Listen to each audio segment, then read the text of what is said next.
You are now listening to the Insight Fantasy Sports Podcast. All right, welcome back to another one of the Insight Fantasy Sports AFL Watchalongs. We got 5 minutes until bounce on the Sydney Swans versus Adelaide Crows game here. I think starting it off sort of early with prediction. I've got Crows by, I think 4 or 5 goals. So I'll split it in the middle and say by about 25. I think they're just in absolute red hot form. Sydney have been struggling, but it wouldn't surprise me if they wanted to get up in front of the home crowd and make a real sort of statement that they are still in the running. Obviously got squads here. Important things to note is that Sam Berry still holds his spot. I'm not sure why they haven't put subs in yet, but I did see that Caden Cleary was the sub for Sydney. Let me know in the comments who it is for Crows if you've seen that, because I'm still absolutely clueless on it. Actually, we might, I suppose, 3 minutes to bounce, jump over to my team and how I'm sort of looking coming into it. It's been a pretty good week for me, starting around 15,000th, which has been awful, but I feel like I'm really well set for my bye rounds, and I think good to climb some ranks in there. If we can find where my team is, there we go. The boys, so I've had some decent sort of results in there. Went early on the Vice on Zorko, but the 90 obviously isn't good enough. You're not going to take. So it's a real coin flip between Gawn and Smith for me. I've gone Bailey Smith just because looking at his scores, he is so safe. And fixture-wise against West Coast, it doesn't get much easier than that. Obviously, sort of goes without saying. If the roles were reversed and it was Gawn against West Coast and Smith against St Kilda, although they're both pretty generous teams, I would have gone Gawn, but happy to go with that. Other than that, a lot of players firing. Long with another ton is fantastic for him. Bolton as a real point of difference is great for me. After bought him in last week and 67 wasn't quite what I wanted there, but no, he's come back and he'll keep on going up in price for me over these bye period, and has that lovely bye next week as well. I might actually have a quick gaze to see if we can find who the sub is for the Crows. I'm probably gone a long way around here. Sid. Of course it is. But yeah, well, clears off Sam Berry, who was my trade in this week. Break even of 8. Crouch out of the squad. Laird has gone out for this game as well. Just another one of the, sub risk players, I guess, going out for him. And yeah, off the back of a 120, albeit against West Coast, is great signs. He's averaged 70s before, I think. So that's for the price he's at, is absolutely outstanding for me. Also traded in Merritt, who playing off halfback, 94, still below what we're wanting from him, but has that nice last buy there for us as well, and he's going to be a keeper. I didn't think you'd be able to get him much cheaper than he's at now, but he's one that is going to be in your 8 best midfielders, and got him at a good price, which I'm happy with.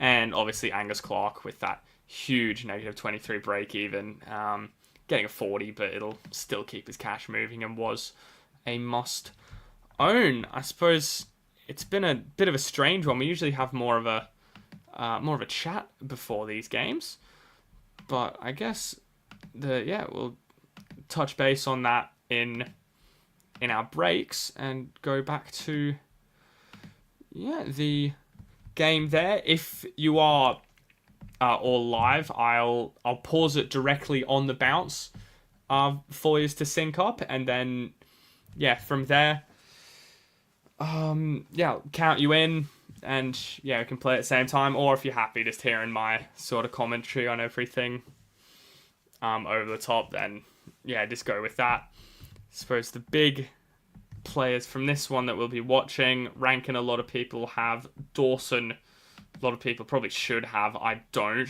but you could captain him if you wanted, to be honest. Yeah, fuck, going without Dawson is really tough going for me.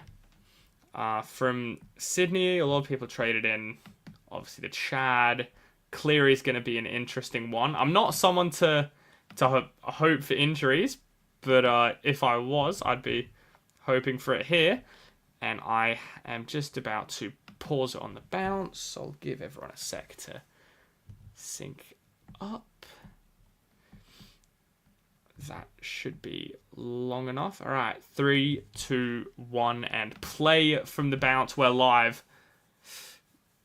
Grundy hits the first one, and there's an early tackle for Sam Berry.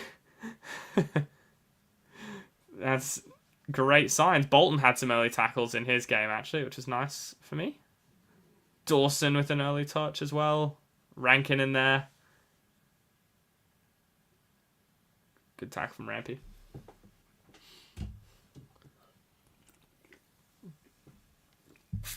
Obviously, if you're on the YouTube, boys, tell us, let us know how your week's going. Any questions you need to know about as Saligo puts one deep inside 50. Retreating. Sydney. Done well, take for a behind. Blakey taking the kick out. Got chucked it by Roberts, which is a shame. He's another Sydney lad a lot of people have. Bice as well, in my case. Gee. Off the deck. Adams, row bottom. Nice bit of movement. Warner, he'll be happy to take that stoppage inside 50. Oh, another scary one not owning Warner. He just hasn't had that fantasy pedigree. I was actually looking at him 2-3 weeks ago when he was, when he was real cheap, like at that, 800k, low 800s, sort of mark. And I didn't, just for that fantasy pedigree. Let's get another tackle there, the Chad. Happy to prove me wrong, but yeah, he's certainly an option. He's tried to hack away from O'Brien. Handled out. Good kick from Berry, albeit a turnover. That number 35. This is a young lad. Caleb Mitchell. Okay. One to watch out for.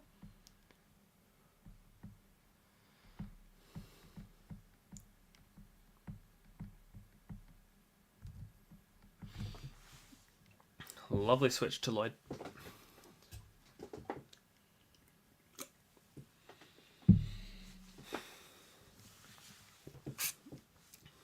Hoofed inside 50.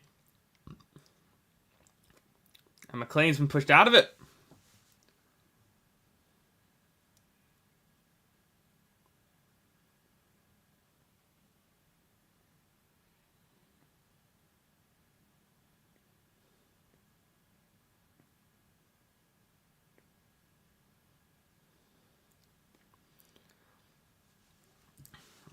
Should kick this, you'd imagine.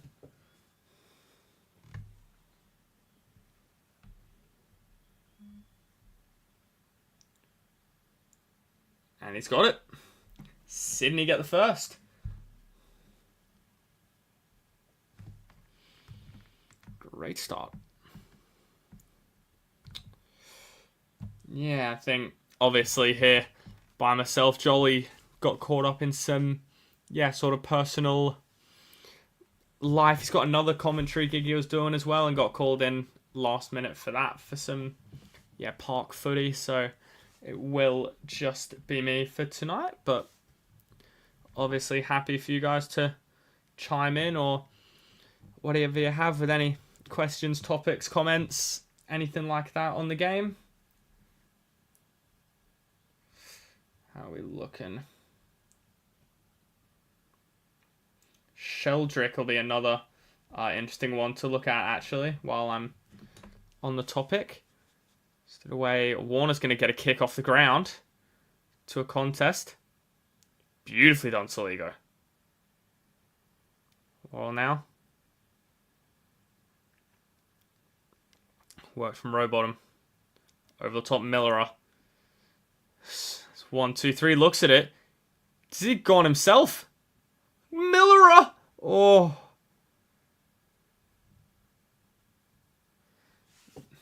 Mitchell now. Yeah, off a wing. Great work to get back. Roberts with a kick in now.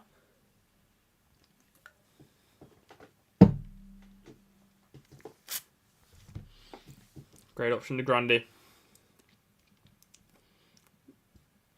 Keeps him moving down that near side. Warner's going to get a +6 here.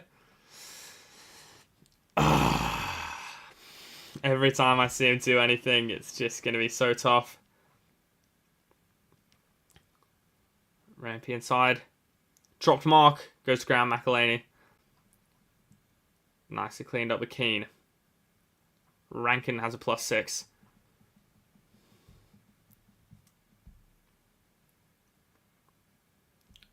Round he goes. Tex. Beautiful pickup. Usually a good kick. Oh, Berry can't get up. Keys. That's got to be holding the ball. No. Goes around. Rankin now good for a goal. He's going to look for it. And nails it. That. Oh, you'd feel hard done by if you're a Sydney fan, that's for sure. Oh. Man. I'd want to have another good look at this. Picks it up. Has the option.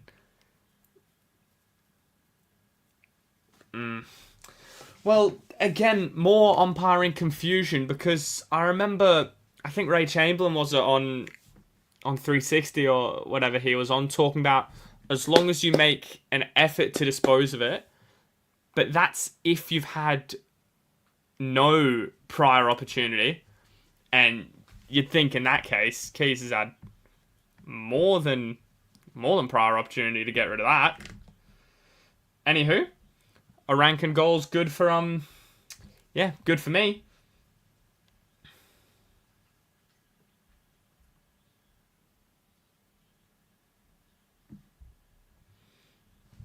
Heaney now.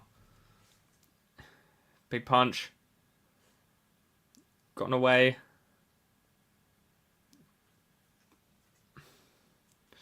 And held up in Sydney's forward line. There's Mills in the box still. Again.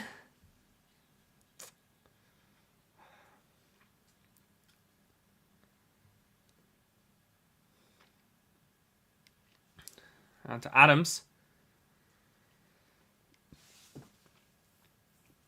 Going to be out of play.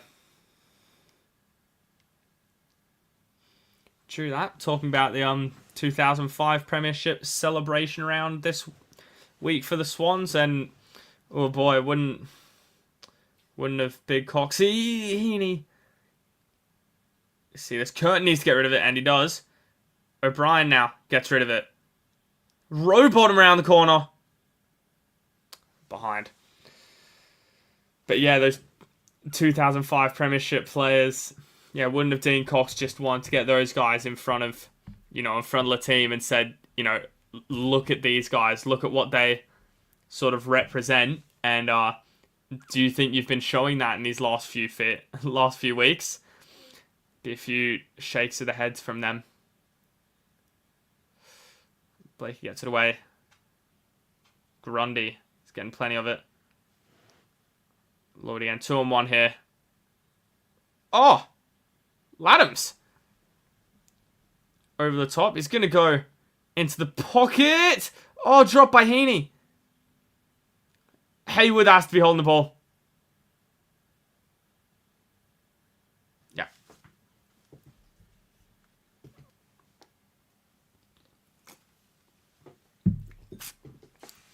frustrating for Sydney fans, but that's a clear free kick.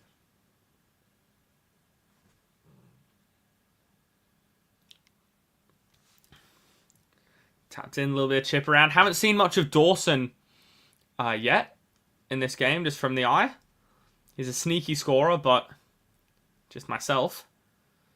Berry's thereabouts again. Good take from Grundy. Saligo misses it. Keys slips. Back up. Hands up. Can't grab it. Might be high. Rankin. Good pressure. Good Shepherd. Sheldrick up and under. Could work. And does to Braden Campbell.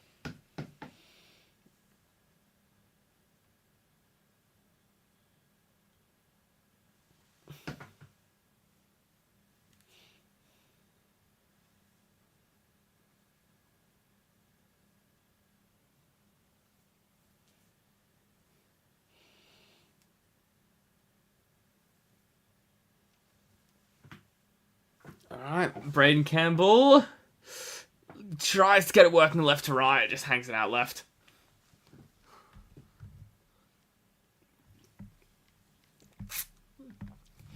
Thanks, Pat, coming in. Should be a big game for Dawson. It should. I agree. Sydney, I think I saw somewhere they're actually like the second easiest team to score against this season or something ridiculous. It was maybe for an inside mid-roll or something like that, but I agree. Should see Dawson going big here. We'll have a score update in just a few minutes with regards to the fantasy scores.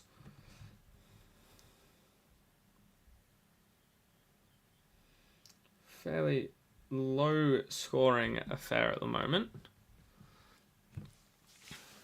Go around. Saligo gets rid of it. Long down the line. Thilthorpe.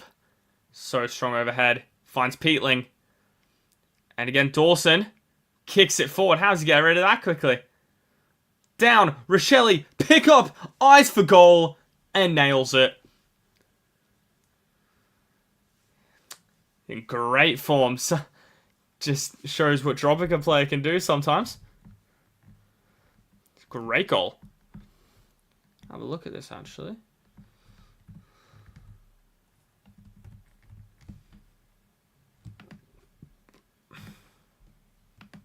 Great pickup. Obviously missed those 3 in a row in 4, 5, 6. He's been running great ever since then. First touch of the ball, gets a goal. That's those two Adelaide forwards, or small forwards, being Rochelle and Rankin. And they haven't even, really gotten your Walkers or Thilthorpe, although Thilthorpe was involved in there. Is that Dawson playing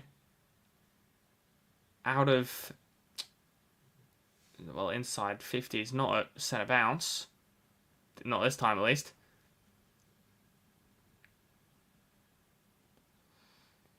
Good run. There's my man Sid. Berry on the bench. Started well, Berry, I'm pretty sure. Thrown back in.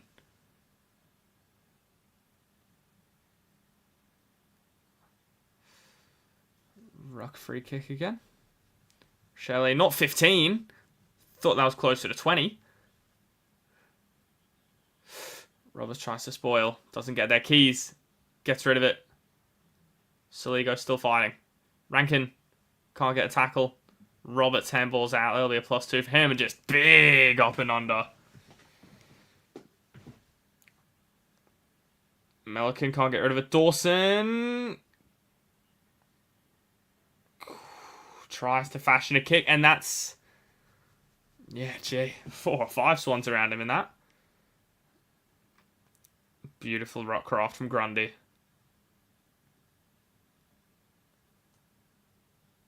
And deliver it.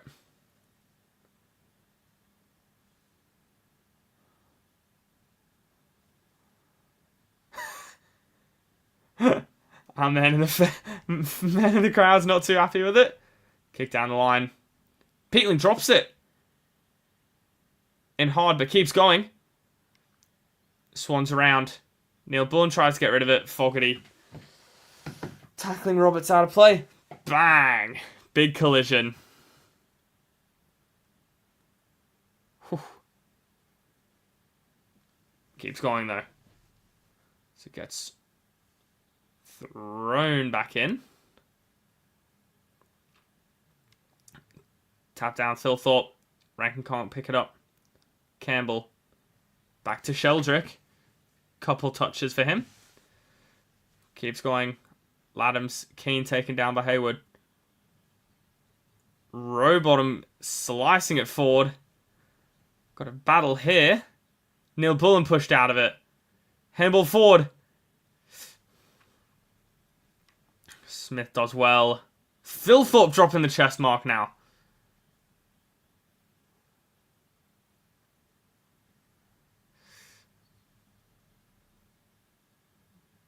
Looked side on. Like, you can understand why that's not in the back.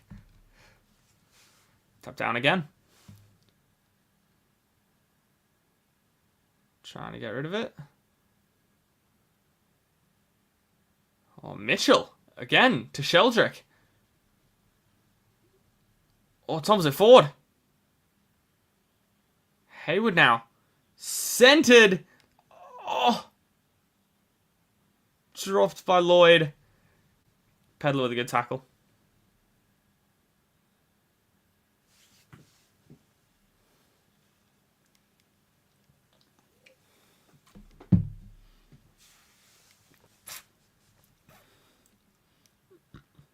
Takes it away out the back of Sydney's pack. Good tackle, Keys. You can see, I reckon they'll be playing close to Blakey. Oh, Bice was just about to get a kick. Oh. Shame.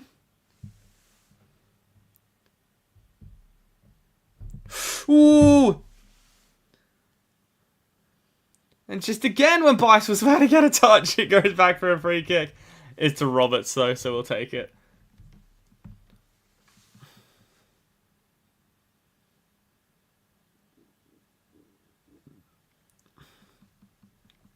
And up it goes again.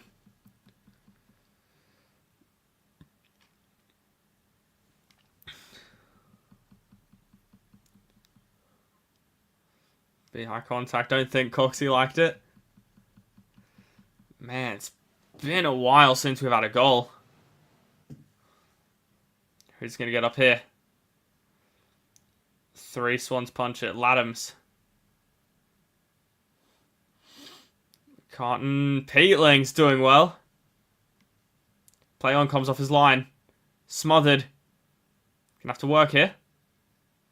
Clean pick up. Peatling again inside. Keys. Dawson. Gets it away. And Fogarty taken out. And good pressure from Sydney. Guess we might as well take a look at the scores. It's been a while. Thilthorpe in that ruck taking some on the wing with 25.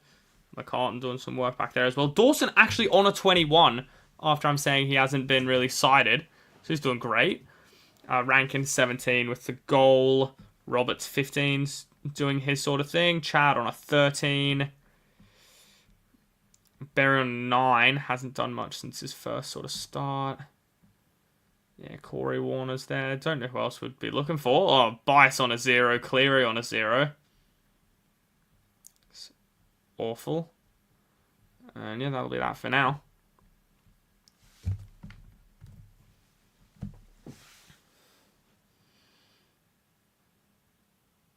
Now Fogarty's got a great chance in front of goal.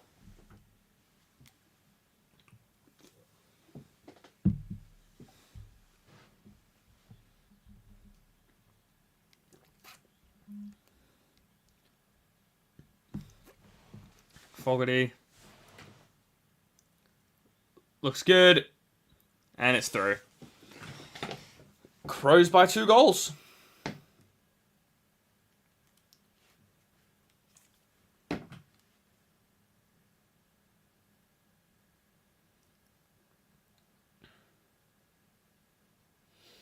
What just happened?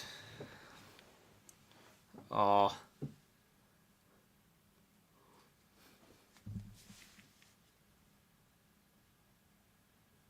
Lovely from Rochelle, that.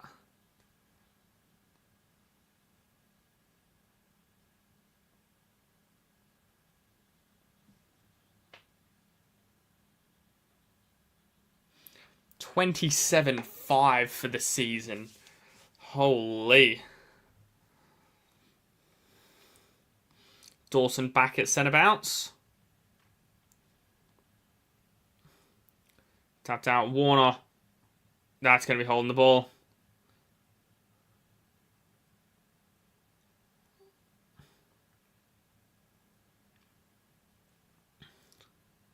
So it's O'Brien. Goes. Anyone out the back? No one. Peeling.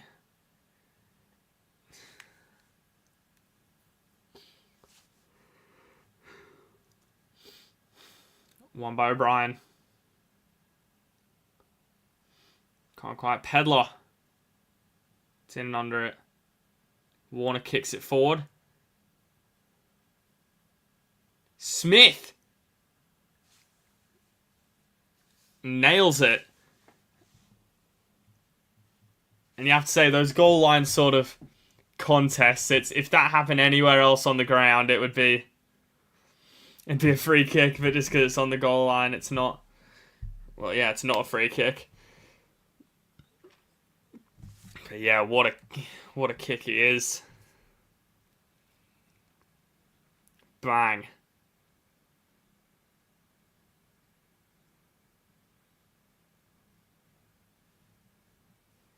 I suppose he could actually try getting the ball instead of flapping his arms around on the goal line there, McCartan, but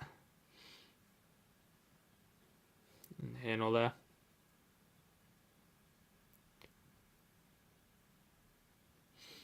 Berry back in at centre bounce. Dawson and Rankin. Warner's there too. Just can't get a touch out of it, Berry.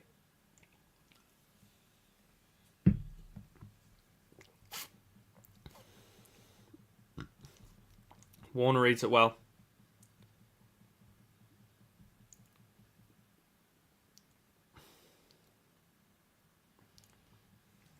Worrell couldn't beat Laddams.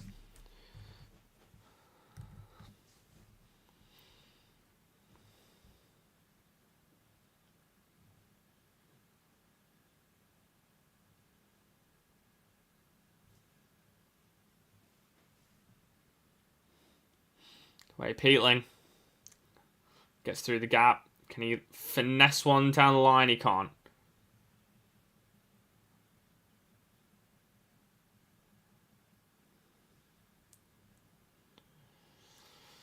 Thrown in on this near side.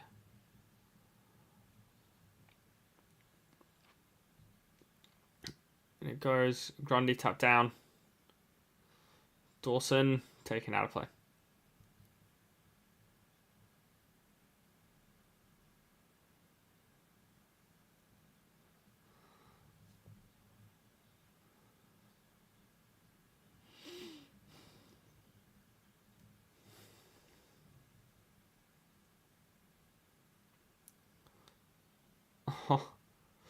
Locked up. Oh, Melican can't snaffle at Keys. Inside, running pick up from Pedler. Back inside of Keys. Can't grab it. Foley waits for the tackle. Ball's just standing still. Rankin standing still. Bice with a kick. That's nice. Can't get there. Peatling. Now here comes Berry. Handballs it away. Keys doesn't even look. Nah. Couldn't work him under it there for Thilthorpe. And this out with Rampy.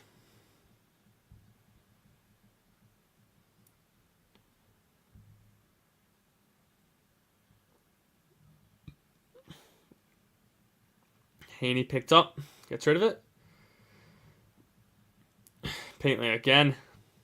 Out. Dawson. Michaelani. Oh, big collision. 3-on-1. But does well to get it to ground. Oh, coming. Around the corner, can't grab it. Peatling's going to keep going. Couldn't give it up.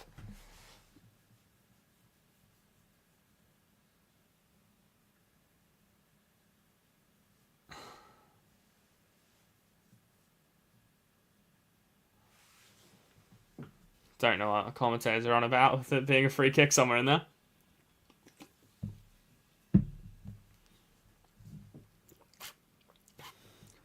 Berry kicks it forward. Who's going to be there?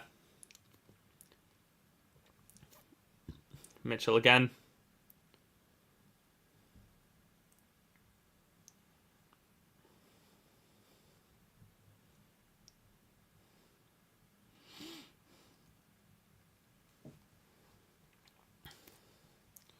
Comes back in. Grundy tapped down. O'Brien chops a boot on it. Can't get forward. Fogarty held up.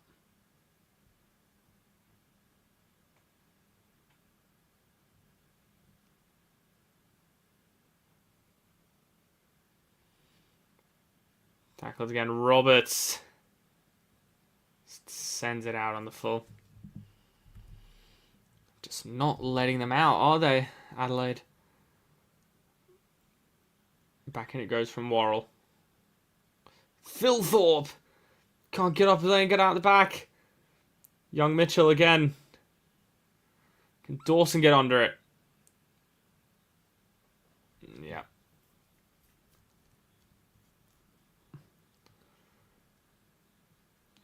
Arms chopped by Adams. Don't think he needs to go with that over the top action. He just needed to send a fist into it here. Look, he just goes right. Yeah.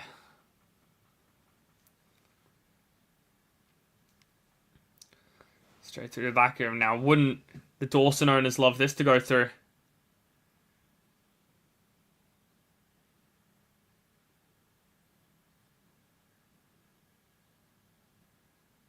Free kick to McInerney in the 100th. Little gift.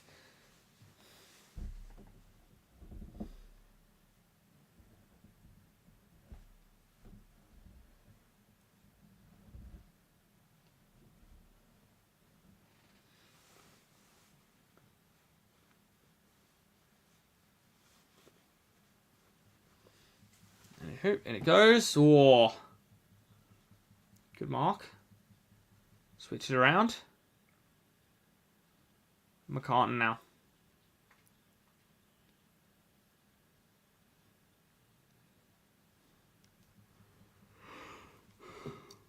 Well done, Roberts.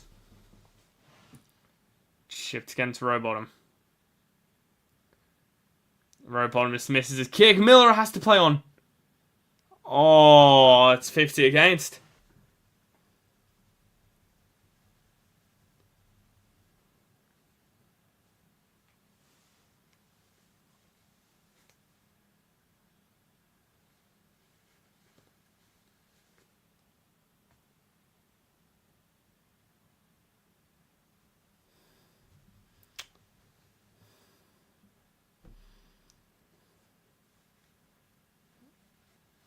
Miller puts it through. It's another tough one for Sydney, I can't lie. Because, yeah, they're over the mark, and you see them, start to play on. Like, you just meant to let them, keep running, or? See this.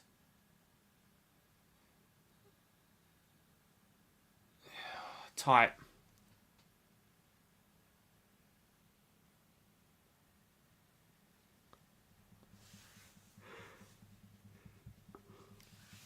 Harsh.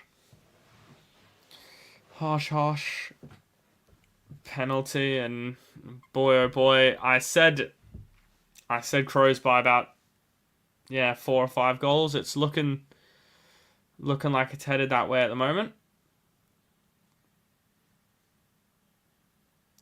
Warner just puts his foot through it. Curtin Tries to keep it in. Saligo gets a cheeky 1-2.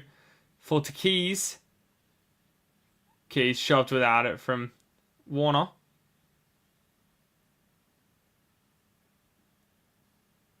Ooh.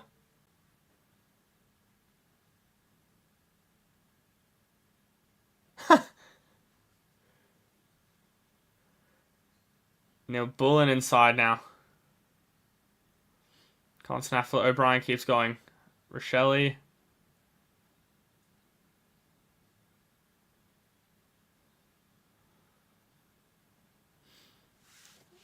reckon just let it play.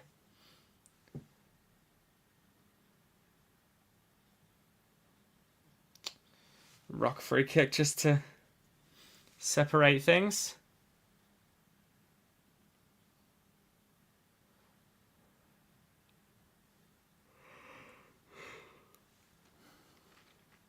Lloyd holding it onto it now with a minute to go in the quarter.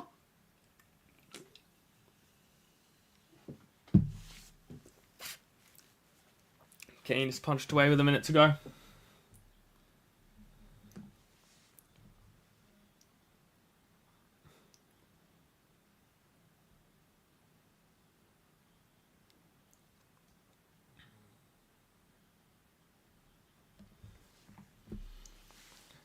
Tap forward. Saligo. Oh, Heaney is losing his cool. Tapped away Blakey, could have marked. Fogarty tries to hit it forward. Keys. Back to Cumming. Still in. Oh, couldn't quite get it out the back. Dawson bumps away, fends away, kicks forward for a behind.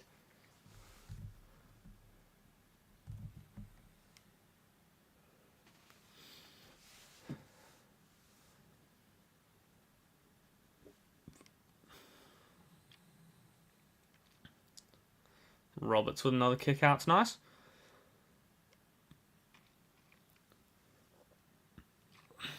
Nine can take it. 20 seconds left. You watch. They'll get a nice run on, I reckon, and then it'll be quarter time. Punched away, not quite. Shelder gets it away. Campbell keeps it in. Now with 8 seconds to go. Could you imagine? 2, 1.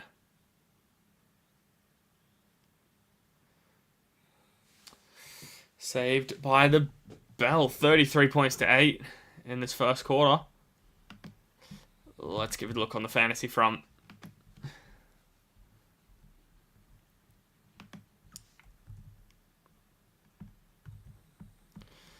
And an interesting one off the top of that stayed. McCartan with a 43. He's got a bit of it. Dawson, 8 touches, 5 of them kicks, 3 tackles. Just doing what he does, starting off with a 35. Roberts, a few kickouts for a 33 is good. Peatling, if anyone still has him, 25. He's been busy in and around it. Not a lot relevant looking forward. Warner, 19. You'd want more from him. Break even of... Break even in the high 70s, so he's on track to just make money, I think, but you'd still want more just for your score. Score points, ranking 17, we want more from him, my goodness, and yeah, that's with a goal as well, so he's been very quiet, but we know he can explode. For those who jumped on Sheldrick, 16 isn't great for him. What's he sitting at? Yeah, just under 500k. Break even of 11. But yeah, you need the scores as well on the board. Sandberry, 14. My trade in this week isn't good enough from him, but he'll fix up, hopefully. Here's the type. If he doesn't get subbed out, that is. And what else are we really looking for here? Corey Warner, 7, not sure how many, and Bice with a 7 as well. He's just going to keep on fucking me over. Is there anyone else I could have... Nah, I didn't think I needed the score from him, but yeah, 7 is a yikes with that 73 break even. I think the sucky thing with these Sydney players is that they've got Richmond and then the bye, so you just sort of have to hold on to them for a little bit longer. Like in the case of Bice, he got that 70 last week against the Demons, which is fine. And then this was always going to be a tough one for a player like him. Obviously Cleary not been subbed on yet, and that's that for the first quarter of this game. We've got a couple of minutes until next quarter, so we might as well jump into the previous games as well. I obviously attended it. The Gabba Lions v Essendon got a bit scary in the in that third quarter, the end parts, and midway through the fourth, but yeah, getting it done. St. Answorth get a goal was nice as well. I think he was the longest player without, but in that, McCluggage is just unreal. I think it's getting to the point where teams are going to have to start tagging him. Because Neil, he's just going to do what he does, however. But McCluggage just comes with real damage, score involvement. He's got 41 here. He's currently averaging top 8 in the mids as well now, so he's a real option. Cordwell was good as well. Martin, a lot of people got last week or the week before, so if you did, another big score from him. Fletcher's kept on doing what he does, and I'd be interested to see just how much he's gone up, really. After round 3, he's gone 100. He's had, just all scores of 70, 80 plus, couple of hundreds in there, and he's got another one, so yeah, well done if you jumped on him. Ashcroft was good. Merritt was okay off halfback, taking kick-ins, getting easy +6s, which was nice. Zorko 90, a lot of people like myself would have vice-captained. He didn't do enough to be worth a captaincy, obviously. Dunkley was disappointing. He'll keep dropping. And I wonder, well, these Brisbane midfielders sort of scare me in terms of their, if any of them are actual keepers, just because they spread the points across themselves so generously. Lohman 79 was a good one for people to buy in, since he completely bottomed out at 350k, break even at 29. He might even be a must-have in these next few rounds with a later buy, although you'd want the guys with their buy next week that just had their buys this week, I suppose. And that's that. Levi subbed out in a 57 sucked for people like me who had him on field and didn't loop like they should have. Note to self. And other than that, Angus Clark 42, you sort of expect that from him. Daywick's not good enough. Kako not good enough. Pryor not good enough. Zach Johnson, a lot of people had 34, not good enough. And that, brings us to the end of that game, I suppose. Second quarter bouncing away soon.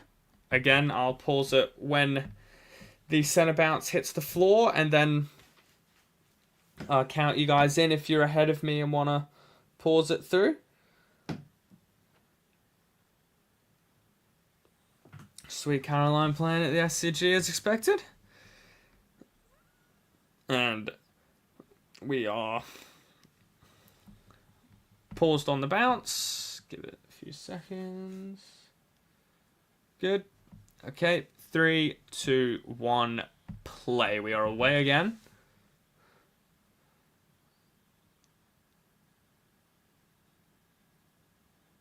Block to O'Brien.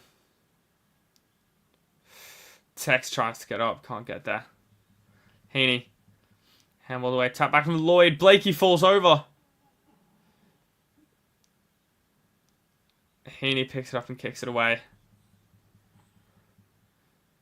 Great take from Millerer. To inside 50 deep. And we tapped off the behind post.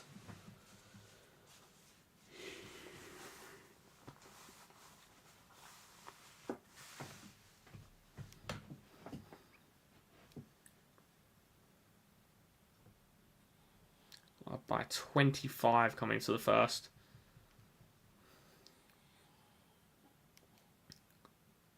Oh, Rankin just can't get rid of it.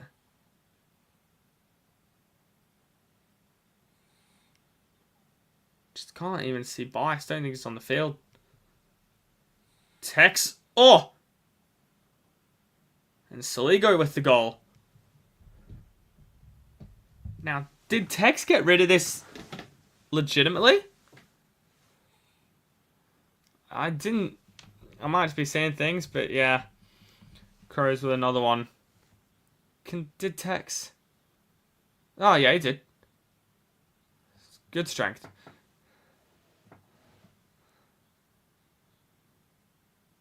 Yeah.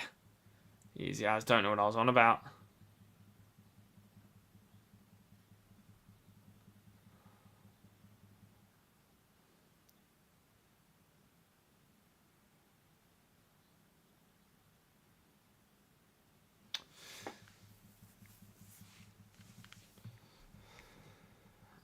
Alright. Another quick goal for Adelaide. This is getting well out of hands for the Swans.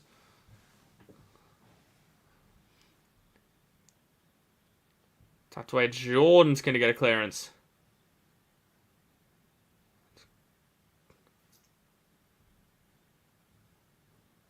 Worrell again.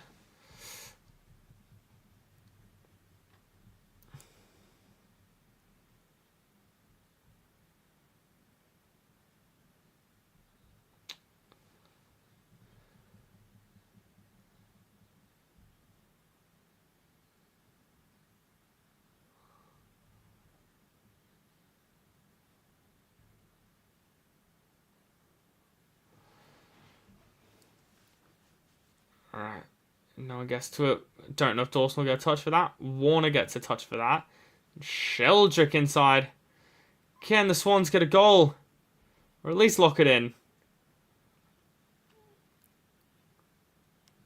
Comes out, still playing on. No way, tapped away. Worrell's big up and under to the big man Thilthorpe, and he actually holds on to this one. Whoa, big knee slide. Got the Champions League final coming up. He's practicing for it. Hooks it around.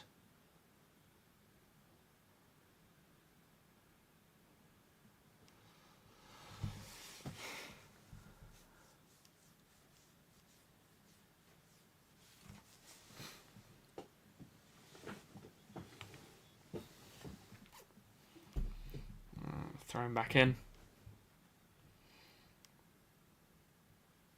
Rankin. Surely they pay him a touch for that. Dawson again. Extending, put some service in for Tex. Through the hands. Picks it up. Handball to Blakey. Big tackle from Keys. Picked up Neil Bullen.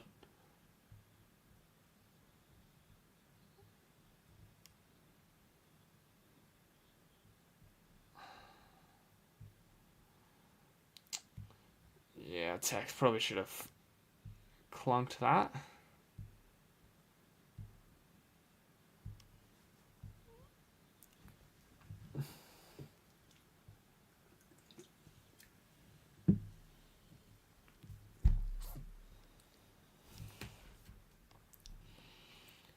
Back out there. Easy. Good option. Neil Bullen, top of the 50. Doesn't use the option. Someone slips in 50. Kicks it to a 2-on-4, it looked like.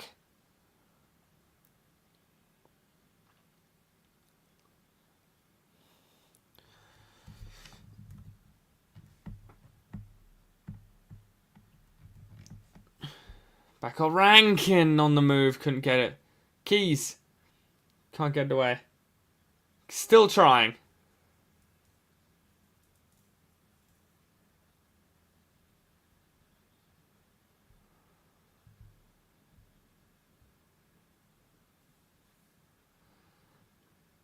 Tap forward, Rankin on the move again.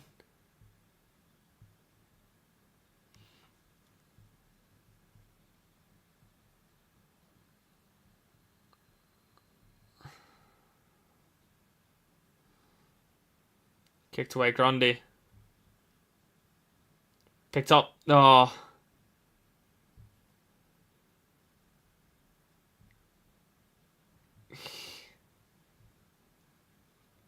Campbell jogged that slip off.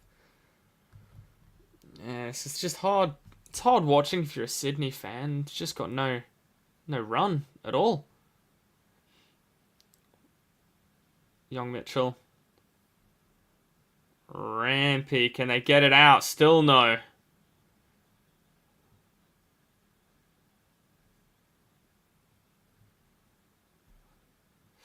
More straight to Big Philthorpe.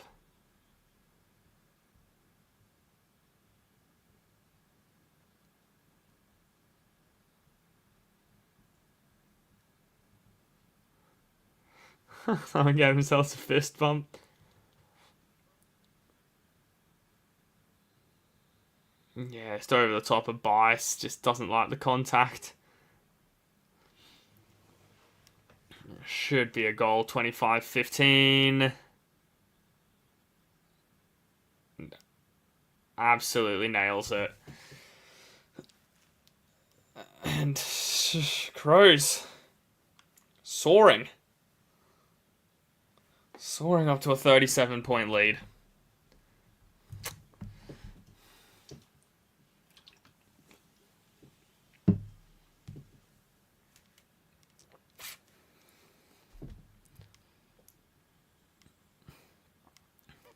Look at that. Just a straight run at it.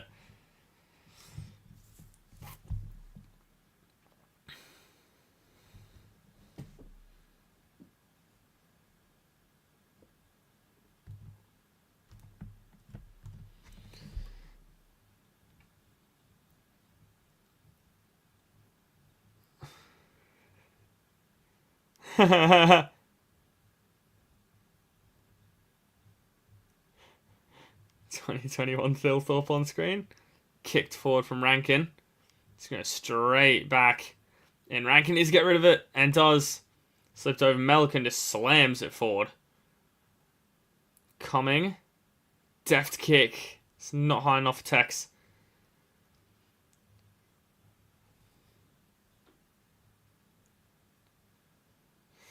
Wow. God.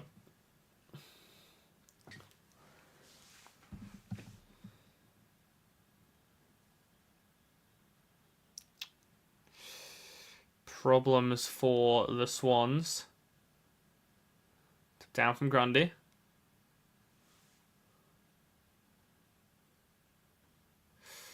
Peatling from the angle.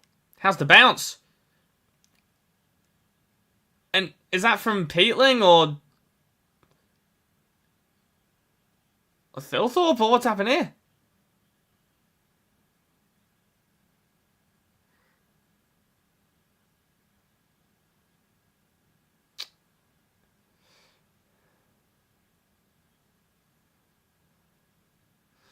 Well, if it's not off the boot, it's off the hand.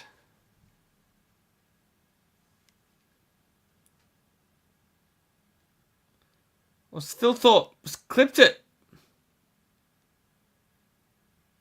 Is that over the line, though? We need the other image.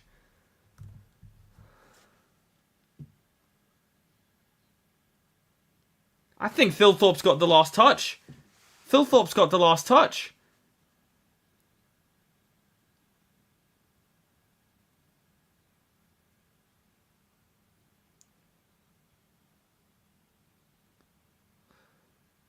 No, it's not. If they bring it back a frame. No, I think that's Philthorpe's goal.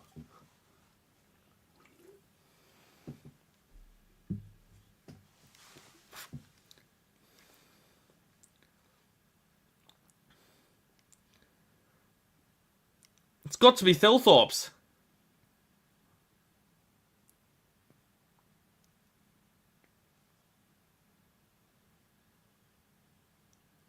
And Philthorpe kicks his second in the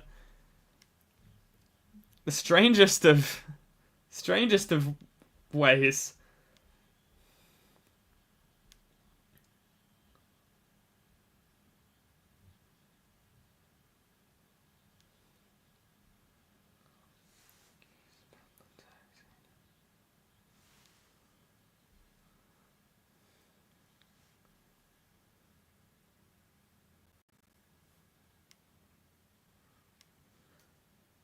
Yeah, that's off.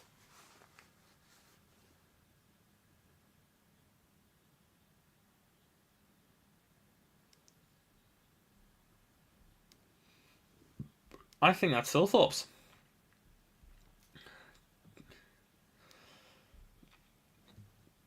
8 in a row to the Crows. Goodness me. Including 3 in this quarter. Heaney wrapped up. Haven't seen a lot of Berry. I've not seen a lot of Berry.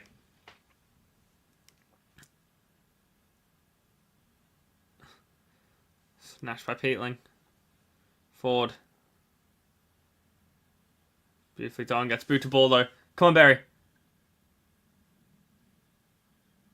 Gets the handball away. That's +2. Here come the Crows. Play on is called. Bice out the back of the spare. Keys will just lock it in.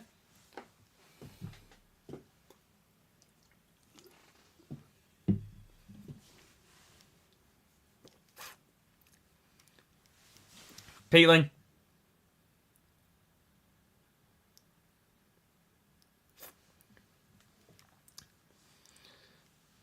Pushed in the back. See, you know what I wouldn't mind as someone with Cleary on field? I wouldn't mind an early axing from Cox.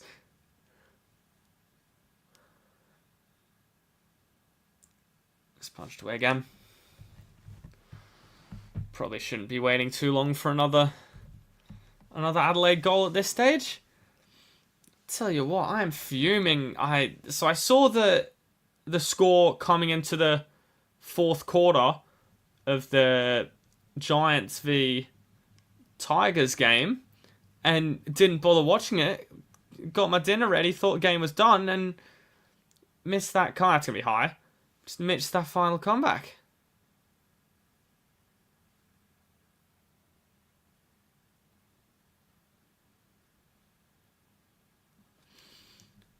Row bottom.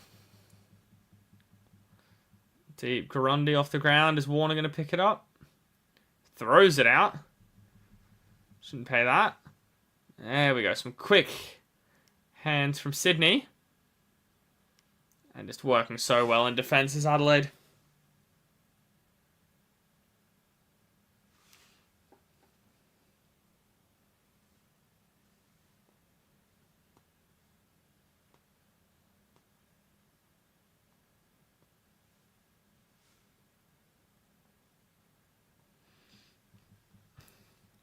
Thilthorpe done well. Still there. Hayward goes for goal. Intercepted from the goalkeeper. Easy kick wide.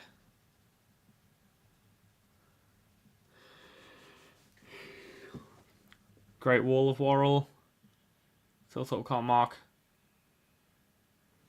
Fogarty stuck in.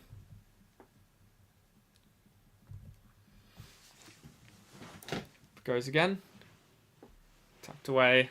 Row bottom does well. McInerney puts it inside 50. Can we get a mark?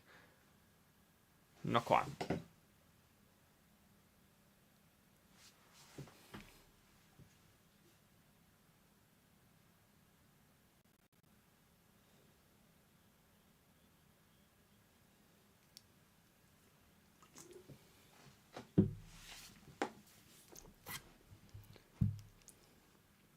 Laddams. Oh. Intercepted. Dawson tries to get rid of it. Can't. Over the top from Worrell. Not a great bounce. Corey Warner. Just can't. Anything for a score at this point for the Swans.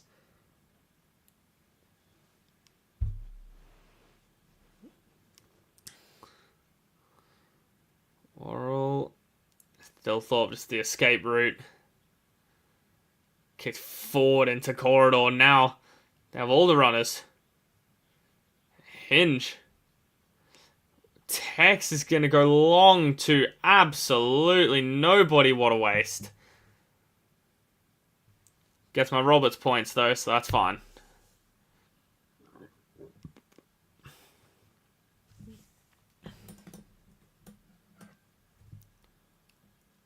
Heaney.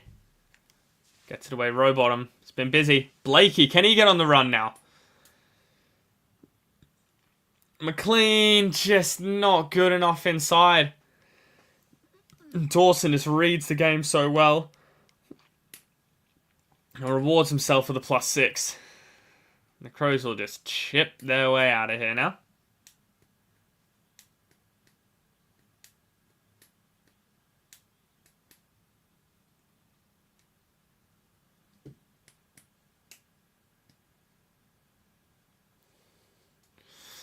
Have a look at those fantasy scores soon. Some telling me it's going to be all Adelaide on there too. Dawson can't take it. Roving can't get a tackle. Gives away a free kick, actually. Good for me as a non-Dawson owner.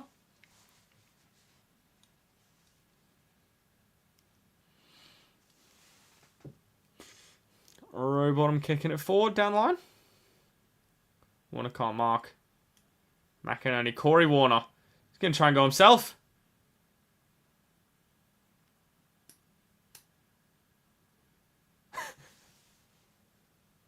Take a point on the board this quarter, says that man in the crowd.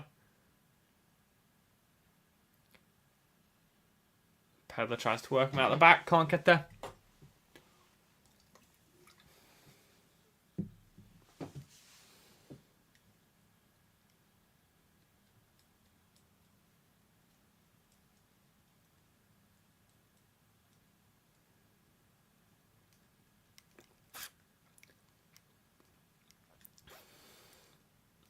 Back through the legs of Peatling.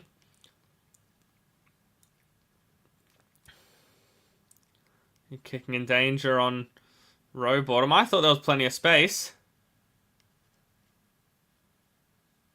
Oh, yeah, maybe not. Peatling again. Big switch.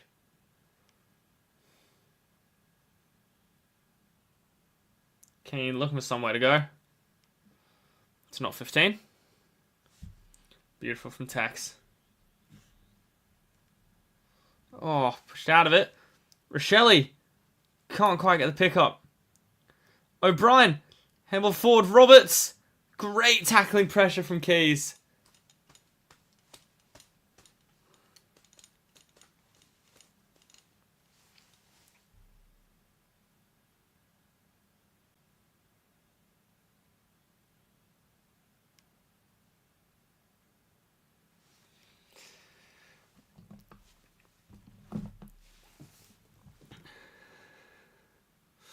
Off ground. Berry touch. Curtin. Anywhere touched. We'll get there. O'Brien tries to kick it goalward. Goes across. Pedler flies. Big bounce. Neil Bullen needs to get rid of it. Barely does. There's slip. Now here comes Sydney. With some run. Warner has a bounce. Looks inside. Just bangs it on the boot. 2-on-1. Dropped from the Crows, but they'll still regain it.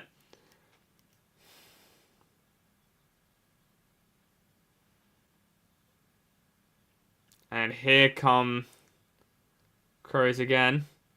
Beautiful work from O'Brien. Up to Fogarty. Taken out of play.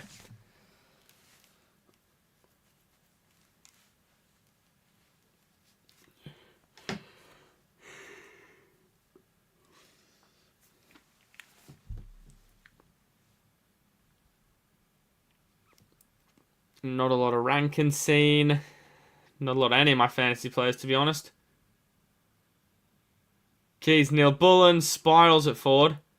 Roberts coming out of the back, sits for him. He's going to look for that kick down the line. Anyone there for it? Only Worrell wrapped up for a free kick. That'll give us some time to try and have a look at the scores, I think.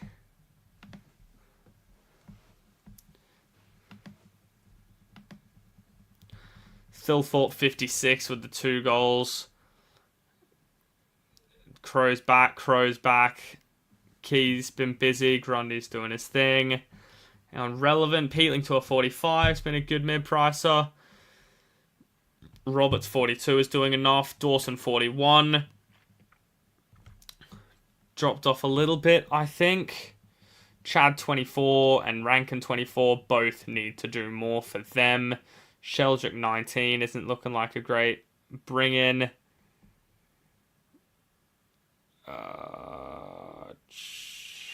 Berry 16 is absolutely diabolical for his role in the team. By 7 as well is horrible, and Cleary with 0. So pretty depressing watch for a lot of people on Fantasy World, to be honest. Shelley kicked in. Tex can't pick it up. Pedlar's trying to keep busy. Pedlar caught one high. Yeah.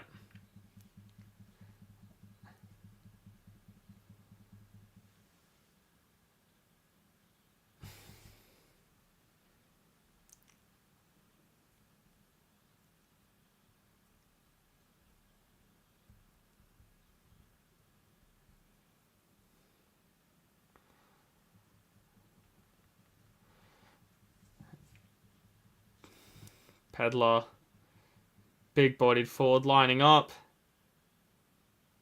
And nails it.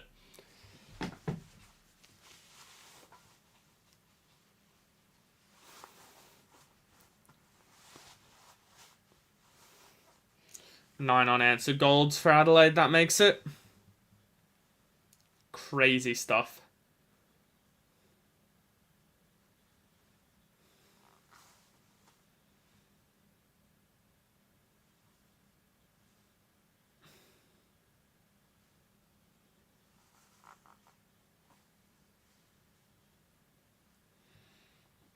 It's just not enough, sort of, from their back half, to be honest. There's just no run, no dare.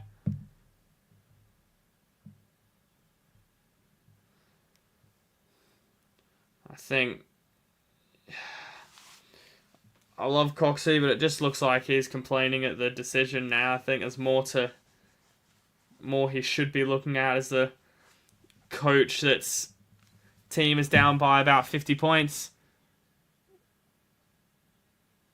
in the first half.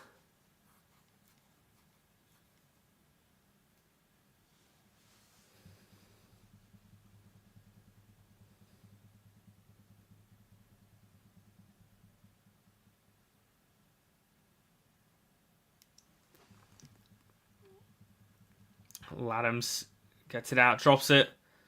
Air swing from Roberts. Oh, Laddams is down holding his head. McInerney, Michaelani. McInerney wins out. Can't quite get it to Lloyd. Picks it up. Gets the handball out. McInerney. Bice gets a touch. Lloyd up and under again.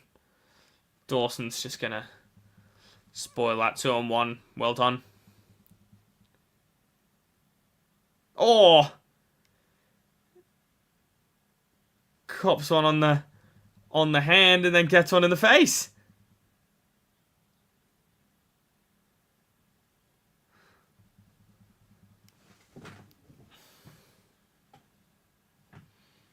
Where it goes again. Warner.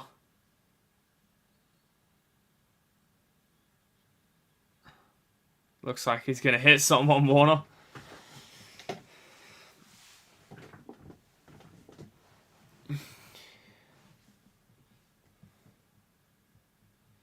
Warner.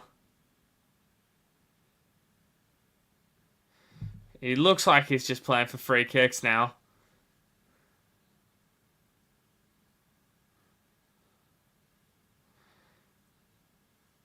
It's getting smashed and just trying to earn free kicks, just taking him off his game.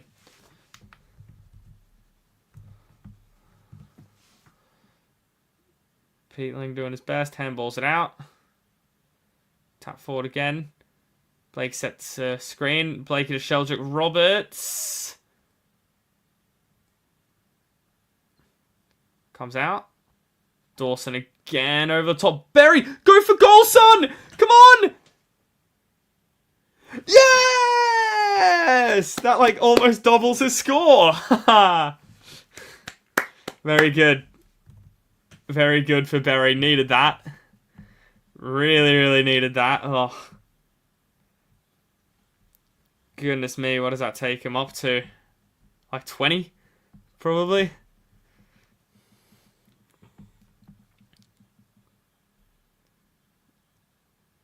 No idea. Hell, I might be playing Boxall over him, to be honest.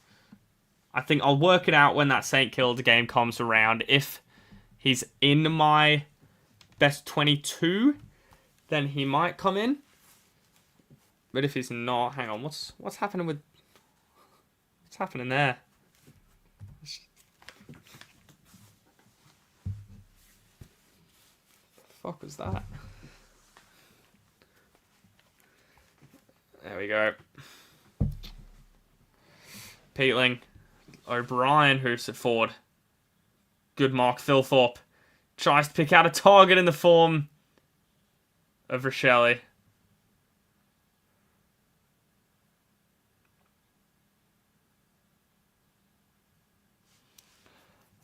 Ladham's coming off with the doctor.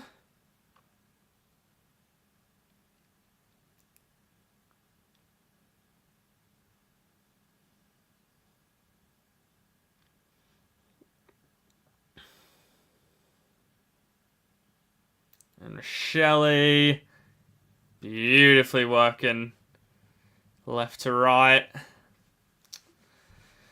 It's another Crows goal.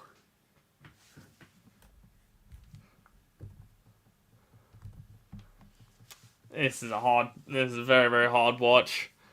I wouldn't be surprised if people were clicking off coming into half time, to be honest.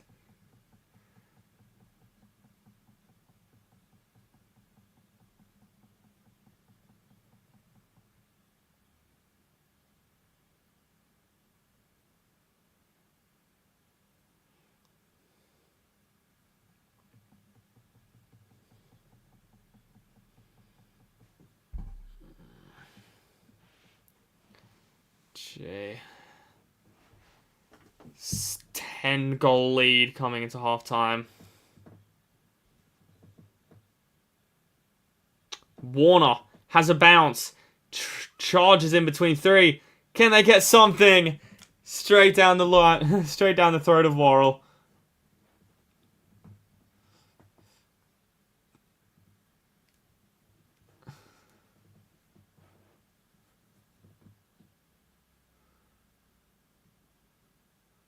Forward Rankin hopefully get a nice +6. And he will.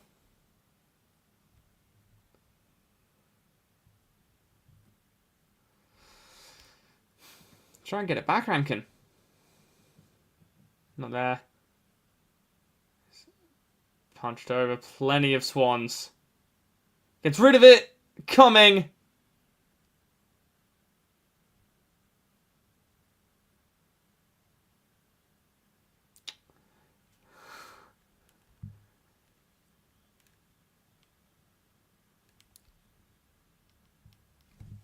$11-goal lead.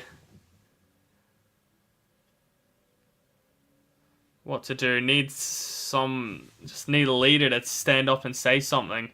Because this is getting... Yeah, fuck. This is getting embarrassing.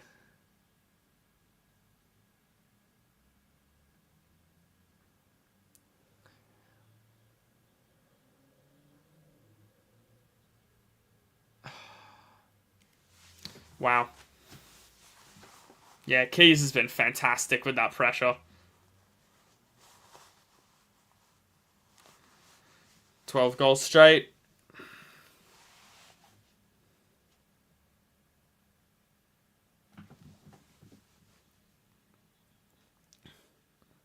Rankin gets it out. Peatling.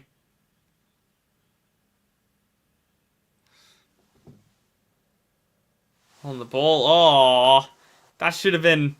Fuck, that's a big turnover for Warner. Should have been a high tackle free kick against. Then he gets a free kick 4 plus the kick. Can they get a mark inside 50, Sydney? Campbell works way through 1, 2, 3. Heaney. Handball over the top. Who's there? Lloyd. Sheldrick.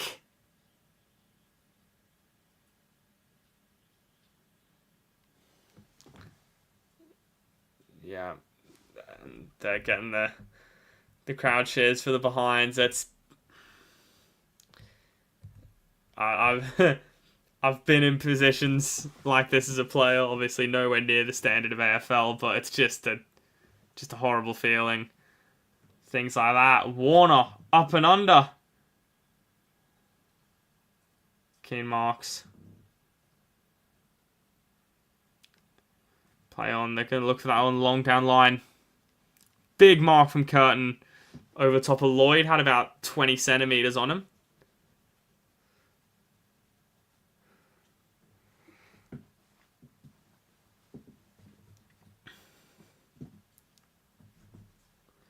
Phil Thorpe. And the full. Alright, 80 seconds to make something happen here for Sydney.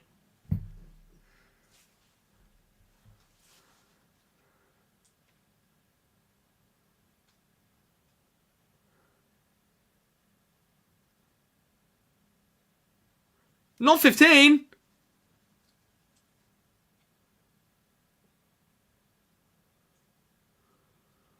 Now Lloyd throws one on the boot. And Keane in the hole again.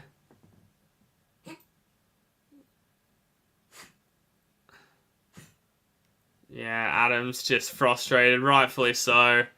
This is just that pocket for Keane. He just gets to...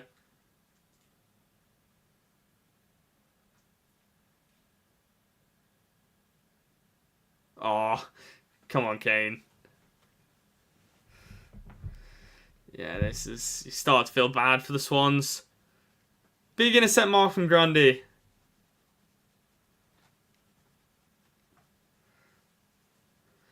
Roberts getting plenty of it. Mitchell, my man. How much is he, actually?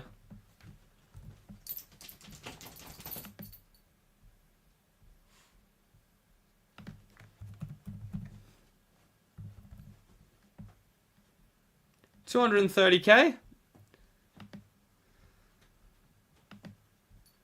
Caleb Mitchell has been okay, I thought.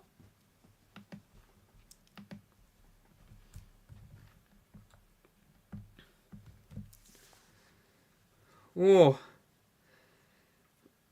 Big switch. Lloyd, make something happen.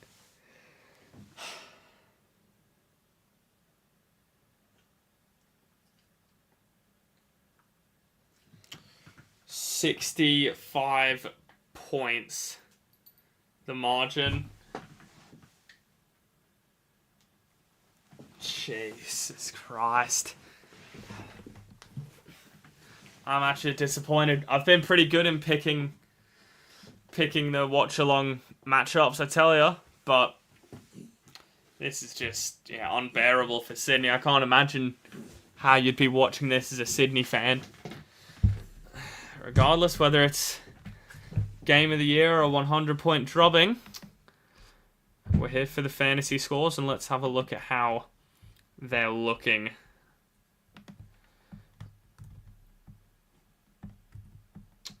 Grundy on a 71 for getting intercept marks, disposals all around the ground, whatnot. Phil Thorpe with 2. Keane just taking intercept marks for fun. Robert 60 is fantastic, so hopefully he can keep that up. Key's been good on the pressure. It's just, look, Crows defender in 3rd. 7th, 8th. 10th in Brodie Smith. Peatling's been good if you have him. Been a good pick. Dawson 43 you'd want more from. And hopefully you'll get it if you're holding on to him. Chad 38 you need more from. Sheldrick 32 is actually alright for his price. Rankin 32 you need more from with a goal especially. My man Caleb Mitchell, he'll be a watch because he's one of the only ones that's actually showing anything for the Swans at the moment, isn't it? $230K could be a nice pickup, although you'd want the guys coming off the bye. Sam Berry 28 with that goal. What would I take from Sam Berry? So he's on track for 56, and he's been pretty poor. So I think from Berry, I'd like to take a 65. If you can just up it a little bit, 70 would be great. But 65, judging that he avoids the sub, considering he's playing in the midfield, and that's obviously where young Sid Draper will come on. They might even pull the trigger early on it just because of the state of the game, just to get game time into him as well, which is scary.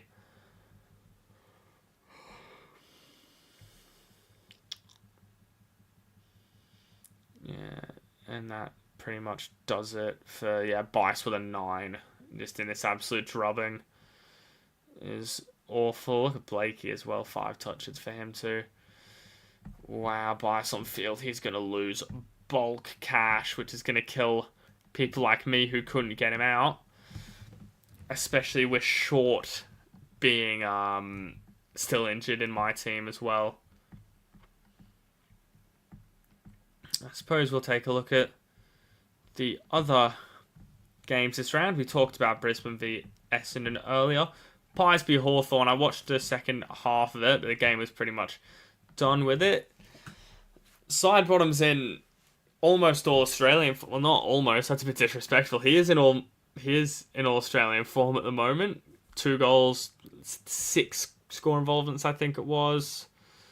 25 plus touches for him. Great. Dacos was off the chain.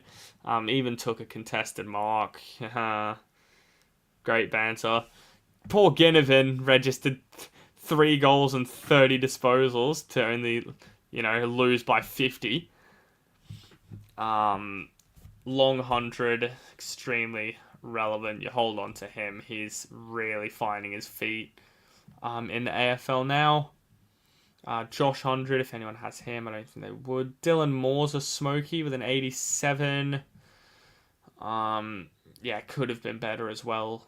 So it's good signs for him. Is there anyone else really relevant in here? Don't think so, to be honest. Yeah, not a whole lot. Sicily, 6 disposals for a 20 as well. I don't know what's happening with him, but he's well out of whack. He's going to be getting very, very cheap if you're brave enough to jump on him for the run home. Suns v Dockers. Dockers getting it done as well. My guys, I had a feeling they were going to do well this season. Started off slow, but started to come back.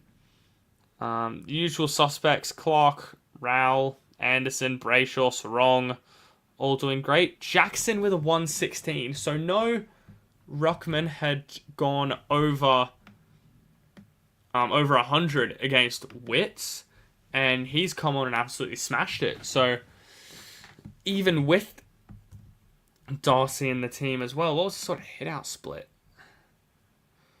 So it was playing a very legitimate second ruck, but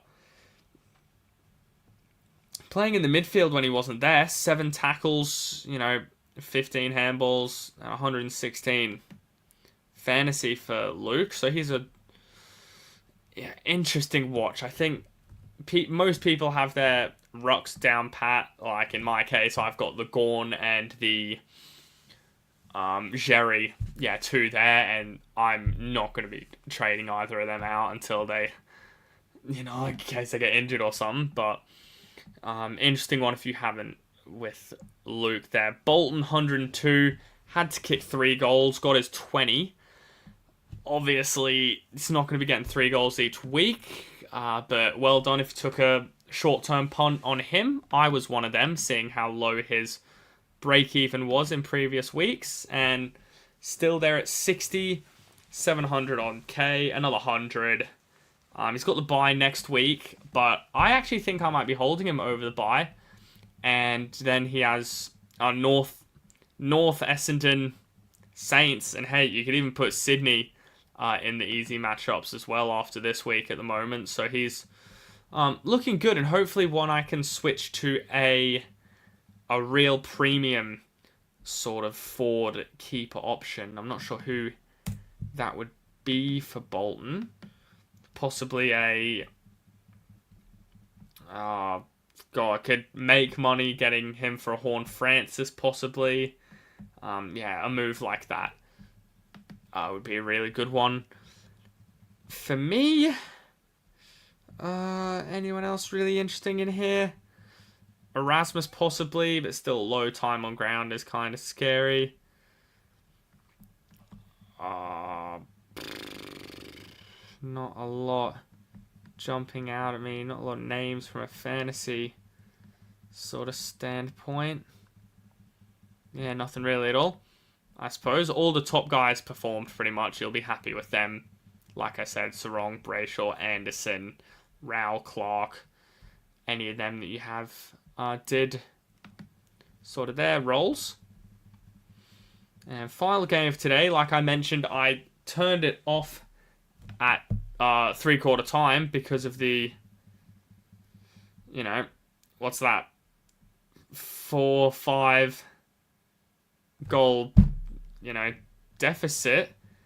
Tigers only kicking 1 behind in the final quarter, and the Giants kicking 5-2. So I'll have to watch the highlights back, and that'll be a good one. Obviously, I think I want to go down to the bottom for Callum Ward with his knee, just hoping and praying for him, hoping it's not his last game of AFL footy, but an absolute, stalwart for the Giants, but 35 as it is, and with something like that, wishing him all the best as you'd expect. But actually, on that, starting on the bottom down might be a good idea, because if you didn't trade Trainer out this week, you're going to be losing bulk cash on him, so he'll be a must trade in weeks going forward. When have Richmond got their bye? Their bye is in...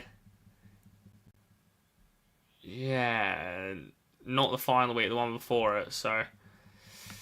here's one you need to get rid of, otherwise you start losing money on him. Going up, right the way up. Campbell Gray, 50. He's done enough for what he's priced at. Caleb Smith, 59. I swapped him and Berry. Not last minute, but sort of in an educated punt, which I'm really starting to regret, considering how well he did with a 59 there. Young Caleb, he's going to make a lot of cash, actually. What was his break even at? Oh, break even is 6. He's going to go up about 50k. It's a bad miss from me. But with this many sort of mid prices, I know I wanted to take a punt on one of them. And I think I skipped over him, but we saw that McAuliffe only got a 55, so he was a dodge there from 62% time on ground as well. O'Halloran and Toby Green were two of those mid prices we were sort of in the conversation as well. But Toby didn't get his midfield minutes like he did in weeks prior. Same with O'Halloran. Low 60s, high 50s for them. And on a similar vein to the previous games,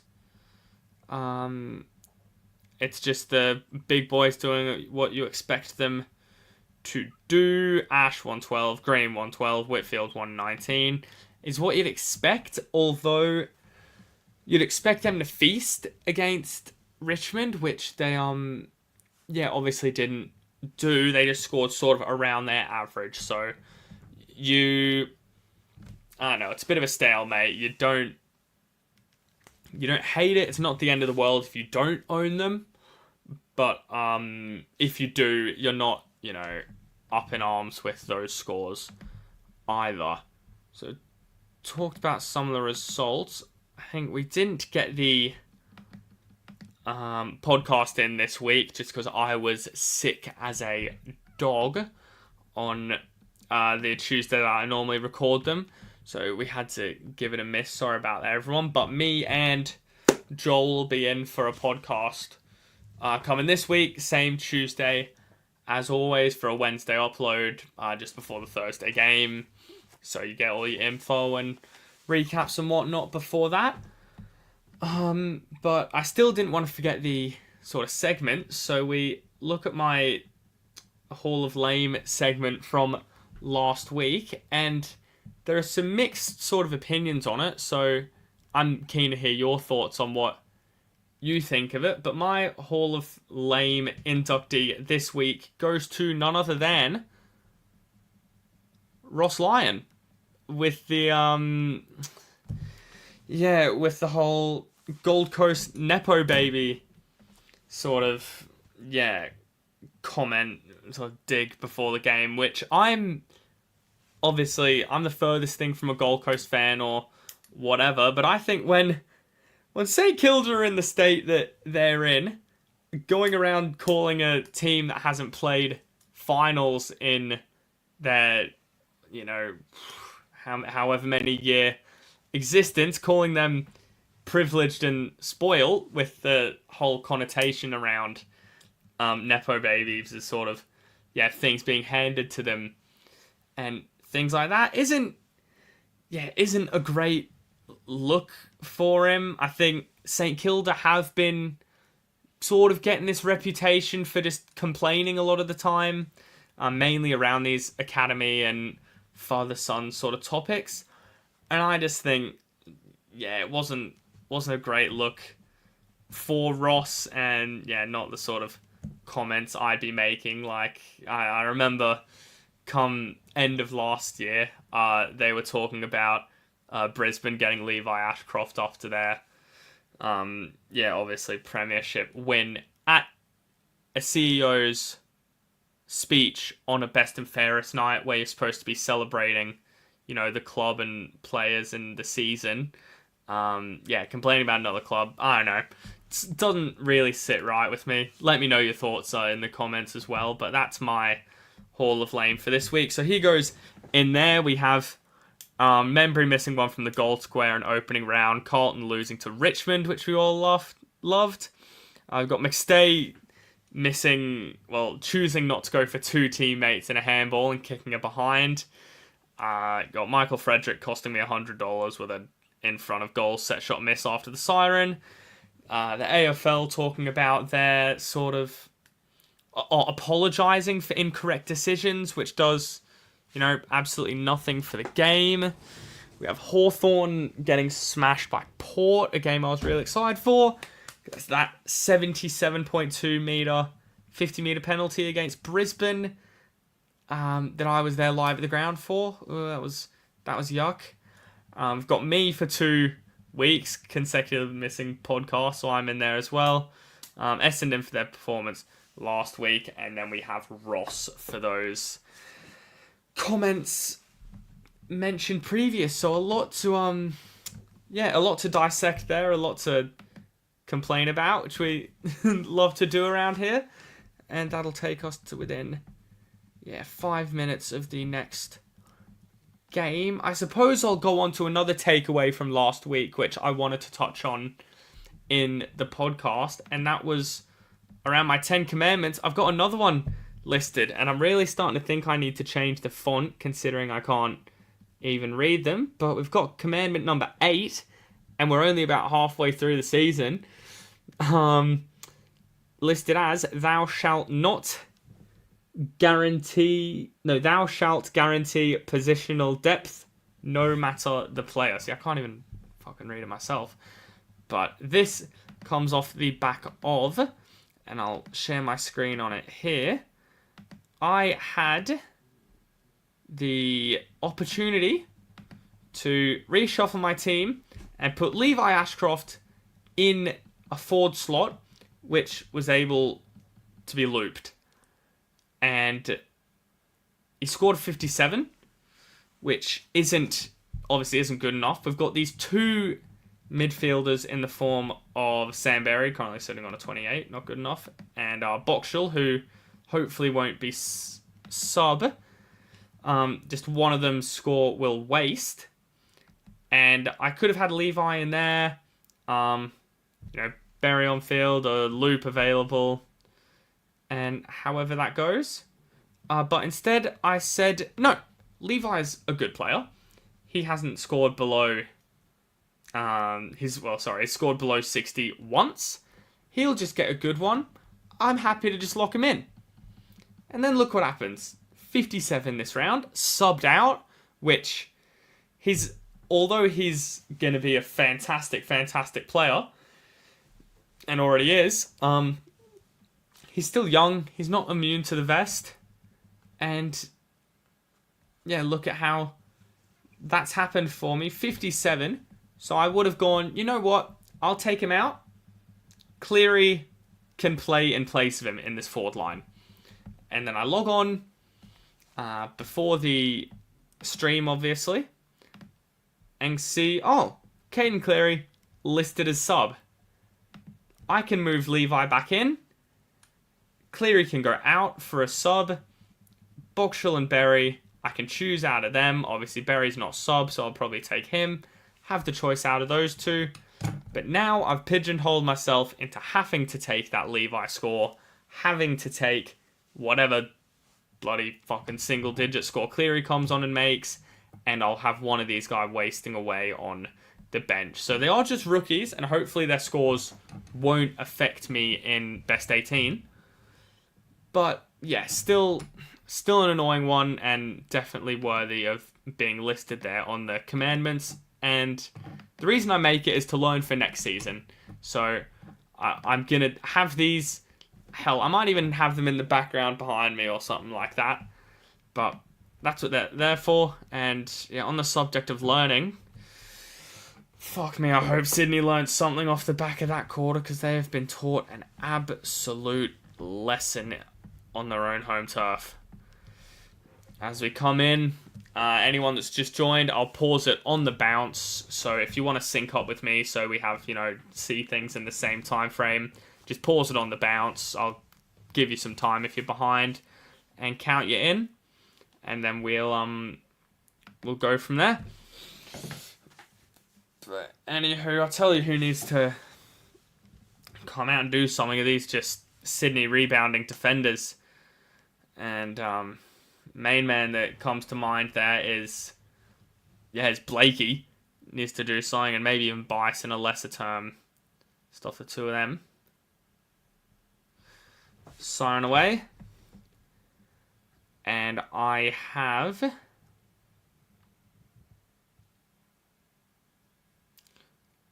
paused it on the bounce. I'll just give it a couple seconds.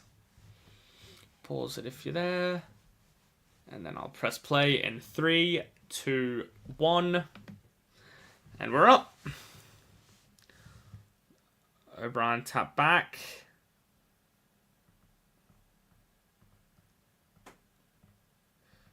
Roberts winning a free kick, and he'll win a kick as well.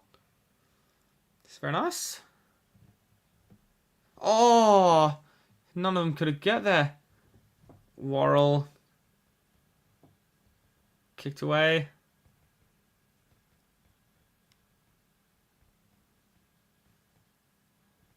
Oh, wow. Bice out for a 9. Oh, my God. I was here worried about... Oh. Cleary wins a handball. Heaney with a kick.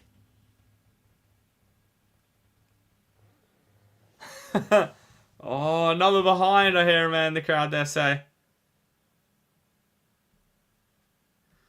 Trying to get a bit hardened up there is Heaney.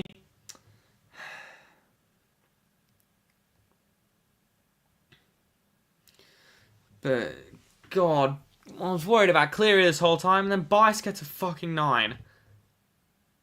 So he has to go. In a similar vein to... Similar sort of rhythm to Trainer and Defender. Do I bring Shees in now? That's a discussion. Yeah, 9 from Bice. Fuck. He's going to lose. He might dip below 500. Oh.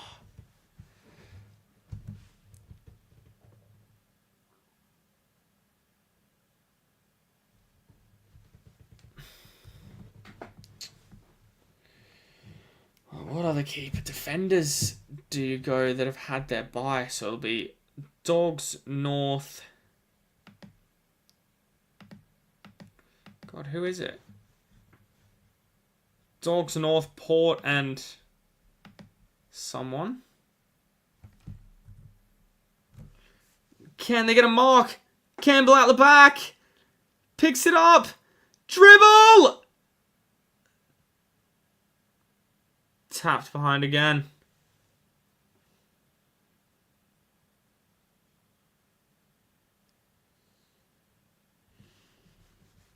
Alright, racking up those behind. Oh, Sydney. Come out with a bit of hunger.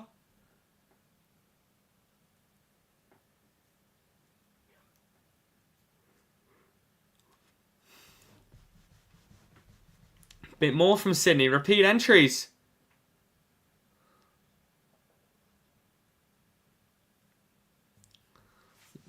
Butts this time. So, yeah. God, how am I forgetting? Port, Dogs, Roos, and Carlton. That's the other one. So, are there any defenders from those sides? Gee. Or even midfielders. So you can afford to put Rosie as a back. So I'll have Zorko, not Sinclair for this week, but Zorko, Sinclair, Holmes, Roberts. Fuck, Short maybe. Rosie.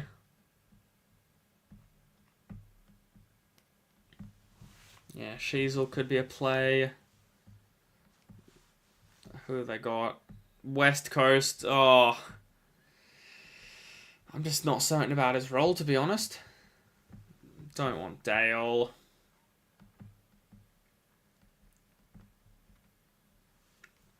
Could you go Bont? Maybe?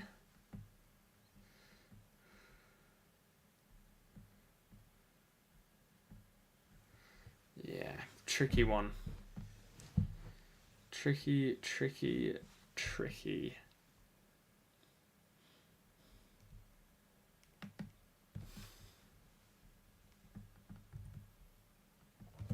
Skied up. Out the back! Haywood! Gets it! Big celebrations for the Swannies.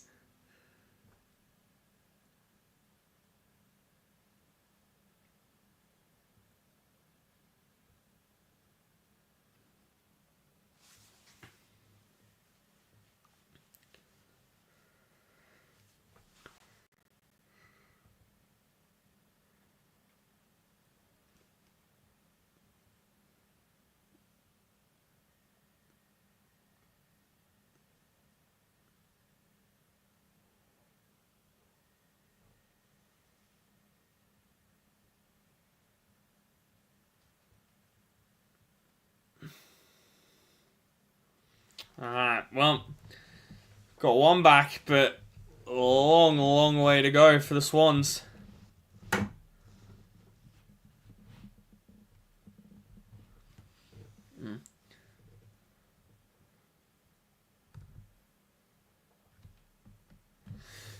Bouncing away again. Grundy wins it. Rochelle in the midfield spins out of a couple. Rankin. Back to coming Tex.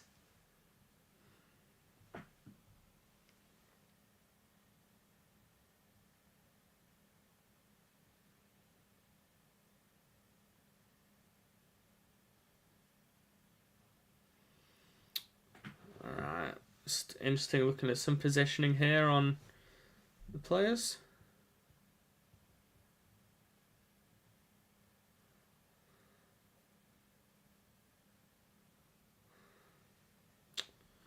Alright, Sydney have seen find a little bit of voice. Off the deck. Bit of football happening here. Heaney wins it. Just about gets rid of it. Oh, Rankin. Oh, Rochelle. Oh.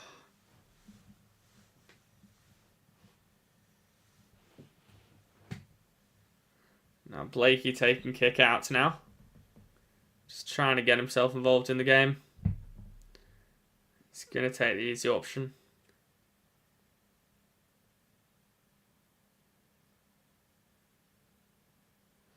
McInerney coming deep. My man Mitchell.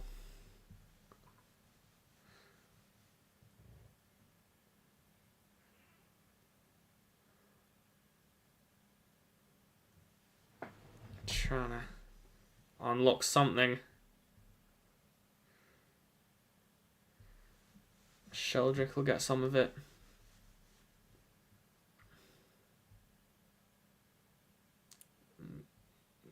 Not there. I see Berry. Just not been his night, Berry, and not been my fucking night either in trading him in. I'm worried about him getting subbed out, man. I really am.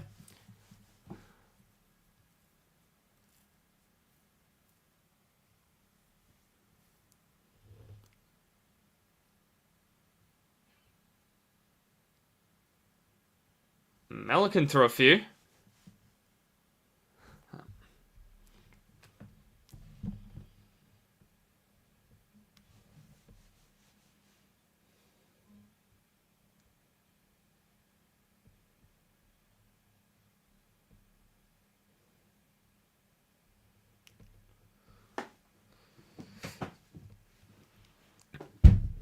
Adams. Sheldrick gets it out. Clear of the handball. Sheldrick big off and under again. Miller drops it.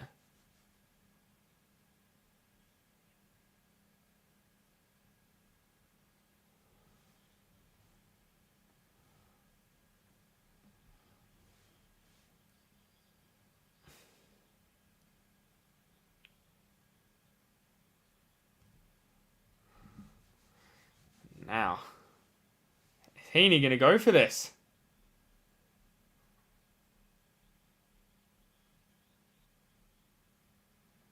Centers it. Grundy can't mark. Tries to get it out. Miller. Smother from Cleary. Tapped forward now. Thilthorpe has to take a bounce. Good take inside to Rankin.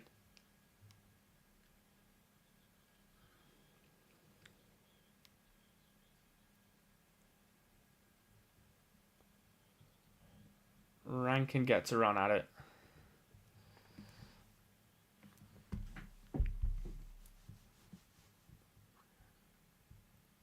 Can't now, James Jordan.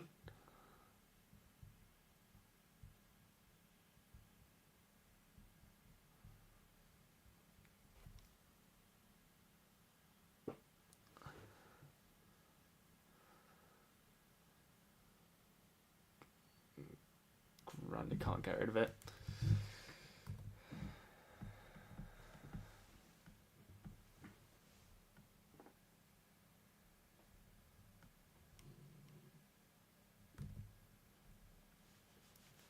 Sligo. Probably should have copped one high.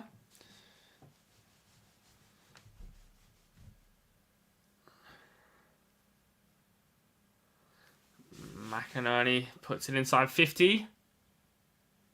Punched away. Pedlar, good tackle. Sheldrick booms it forward. Heaney snaps it around the corner. The Swans get another.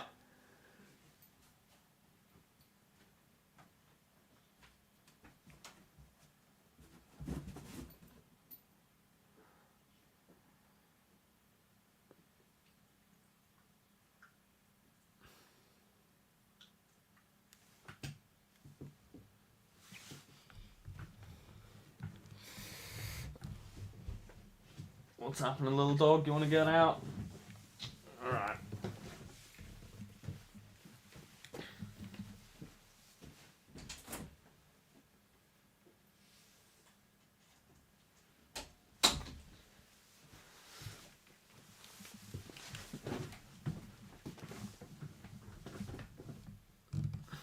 Alright.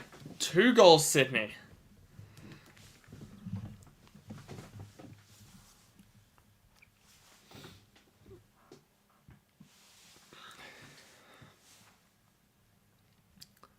Sheldrick, Lloyd getting stuck in. Good from Neil Bullen. And now Walker takes a mark to steady it for the Crows.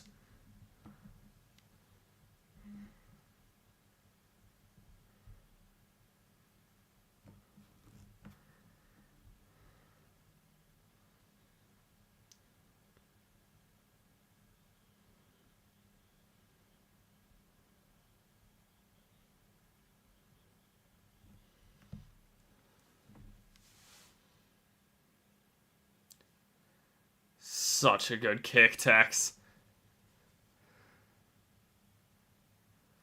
The thing I found watching him goal kicking live Walker is he just kicks it so hard. Like, it just flows. Like, it just flies. Like, you see a lot of people sort of chip it and accurately go through, which is fine, which is absolutely probably what you should be doing. This guy says, there's the goals. I'm just going to get it in as quickly as I can. Yeah.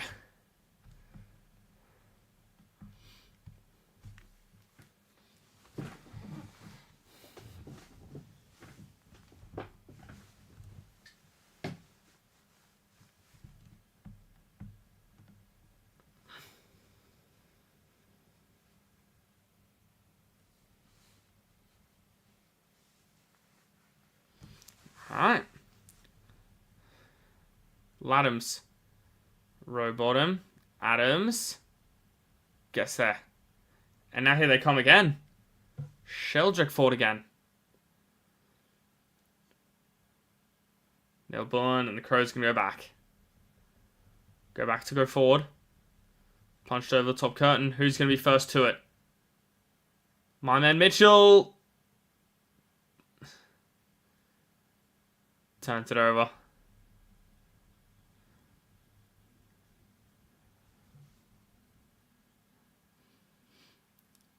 Tap down.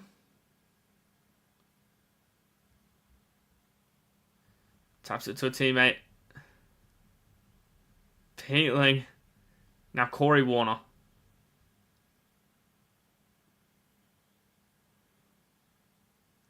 Down Cleary. Back to Hayward. Who's there?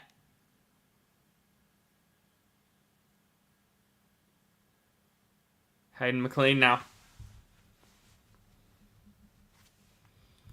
Usually a good kick of it.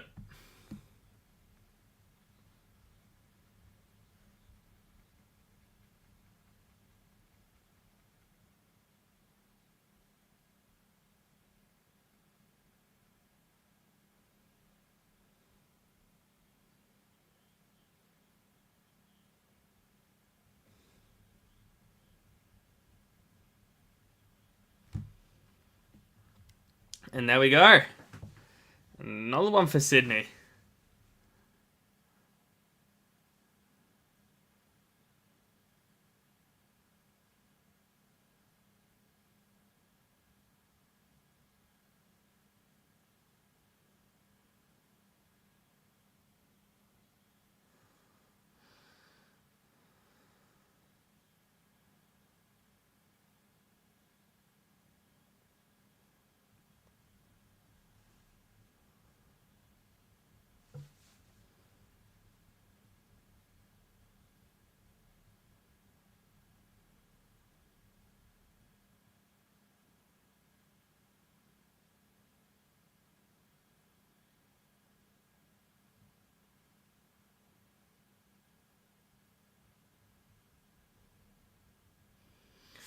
And Berry gets a kick. Yes.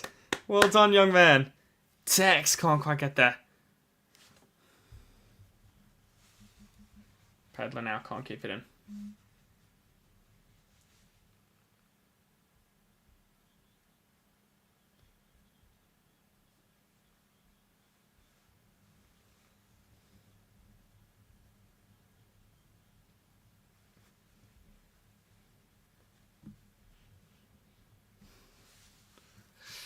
Rankin Gets boot to ball.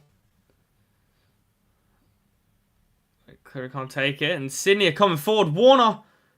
Oh, he just needed to tap it around.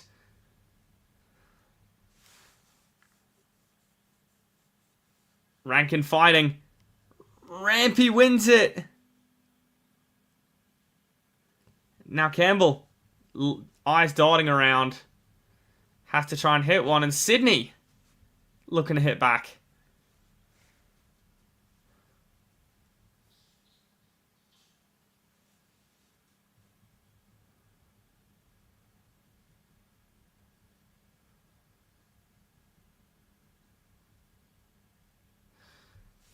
Campbell already missed 2 today. Looks good. Looks good. And Sydney up and running. Goodness. It's like a new team out there. Let's take a quick opportunity to have a look at the fantasy scores, because I can't believe what I'm seeing. So Roberts up to a 75. Grundy's just doing his thing. Those Adelaide defenders are still up there, getting a bit more of it now. Sheldrick 52 is really impressive. Hopefully he'll keep his spot. He's doing a great job in there. Dawson 50 is disappointing. Peatling slowed right down, but he's still tracking sort of okay for what you expect from him. Chad 45, you need more. Rankin 43, you need more. Obviously, Berry 31, we'd like more. Yeah, we really like more from him. Adams. Bice out with a 9. Cleary up to a 6 with those 2 handballs. And Fogarty gets one out the back.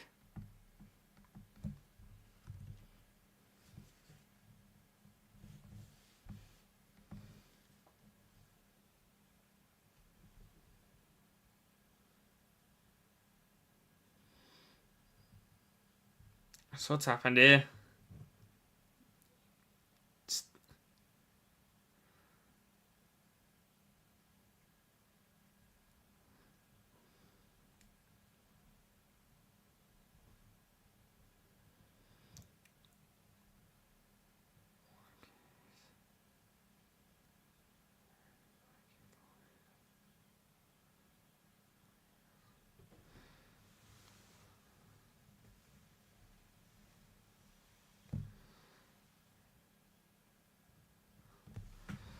Alright, down again.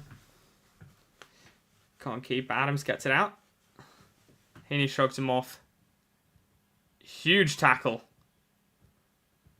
Cleary tries to get it out. Miller gets it out. Dawson throws one on the boot. Can't keep it in. Fogarty.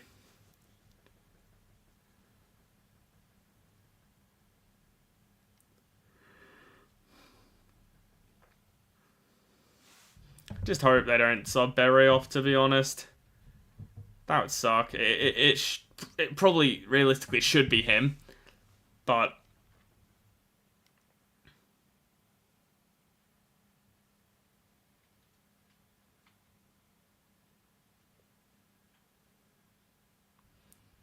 alright, win, free kick win for Berry and a kick. See? This is exactly why you should keep him on, Nixie.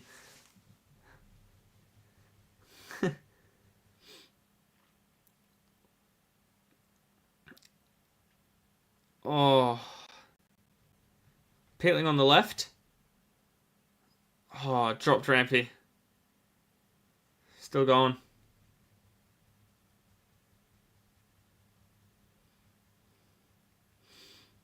And now Adelaide look to go in again.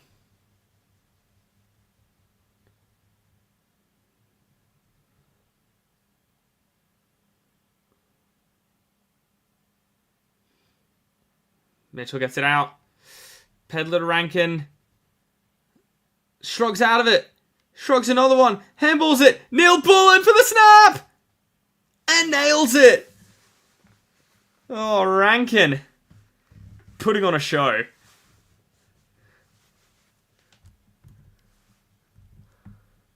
Man, breaks, what, 1, 2 tackles.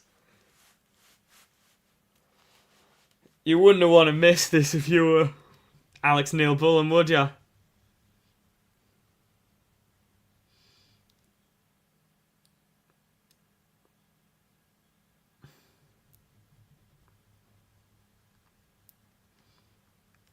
See this again. There goes Heaney. There goes Roberts. Heaney gives him a bump again.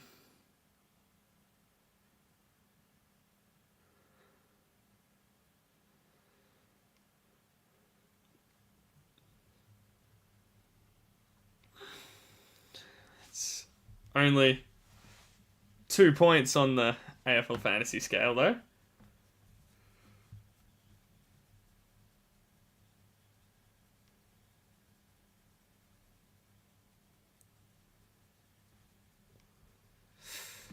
And then tracking back is Miller.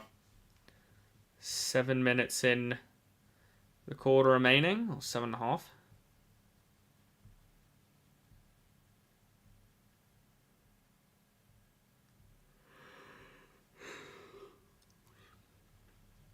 Well done, Warner. Breaks away from one. Has a bounce. He'll take on Tex. Puts it inside. Okay, can't take it. Sheldrick. Chipped inside. Good smother Perry. Still play on. Pedler looks wide for Tex. And now there's some time and space. 5-0 Bullen who runs into Grundy. God, did he...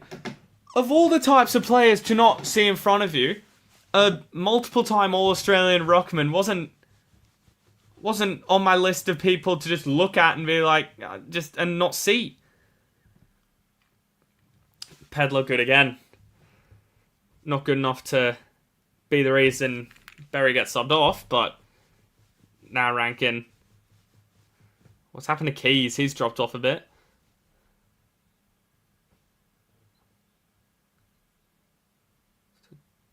Big one to Dawson.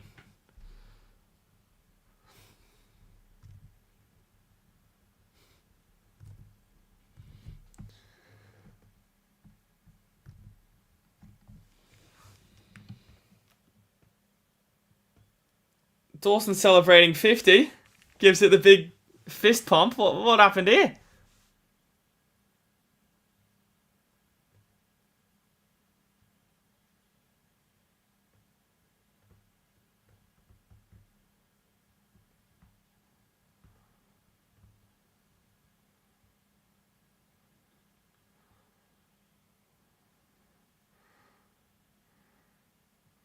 Love a goal against the former club.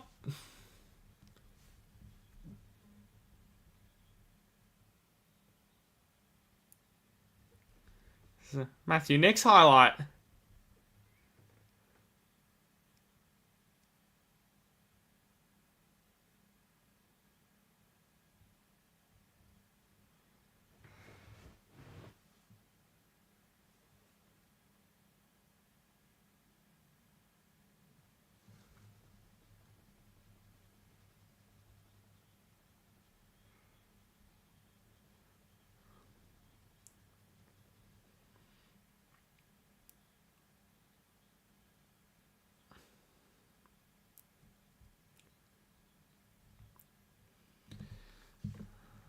Alright.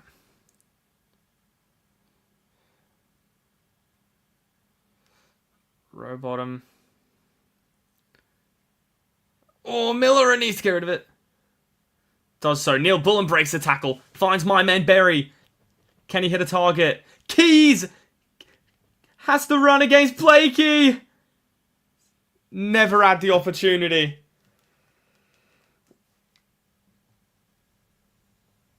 What's happening here? Rochelle just left on the ground.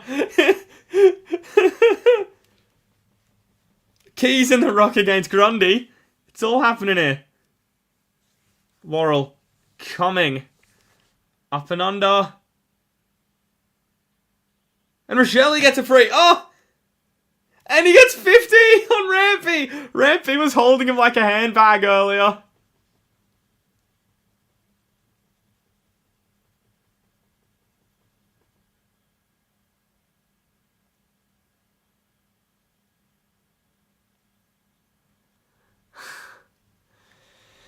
And there it just goes the wind straight out of the Swan sails.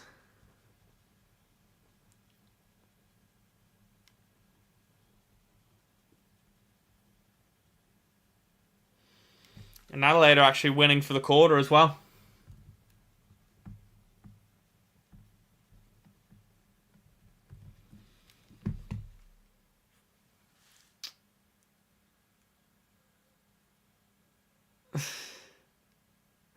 Not a lot in that.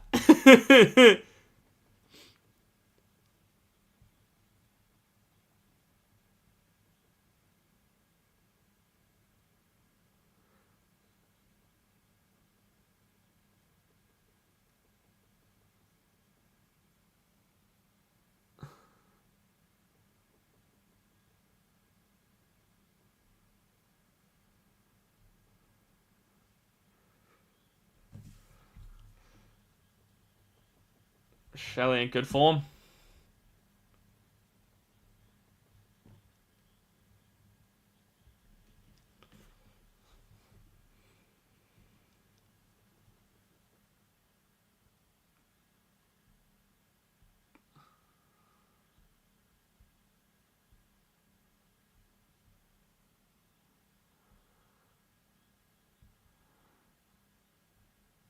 Shelter can go to it's too high.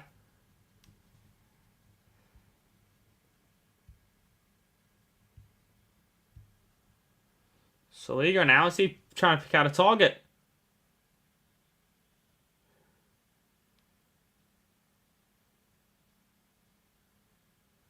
Throw it in. And now Rochelle's in it again.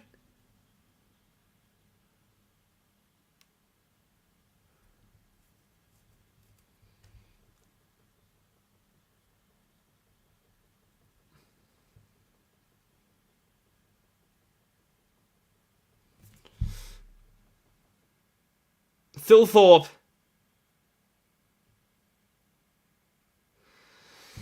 Shanked out of bounds on the full.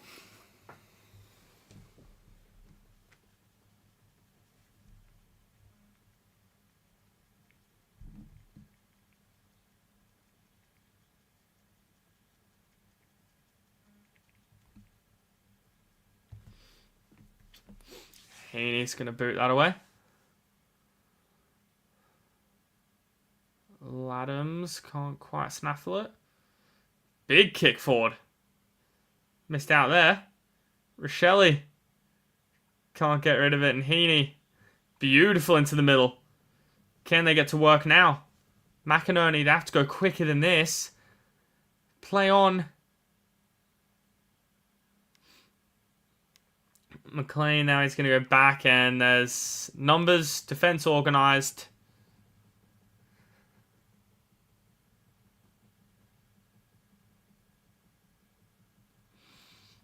And Crows just organised again. 3.5 minutes. Want to keep them goalless here, the Crows. Have another win for a quarter.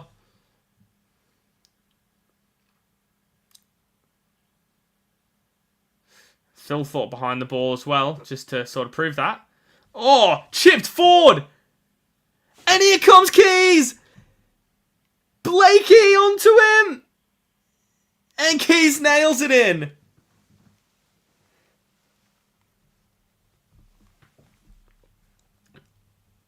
Oh, I thought he was going to get run down there, Ben.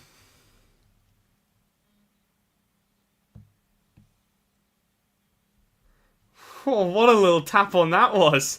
Let's see this again. Oh. That is outstanding.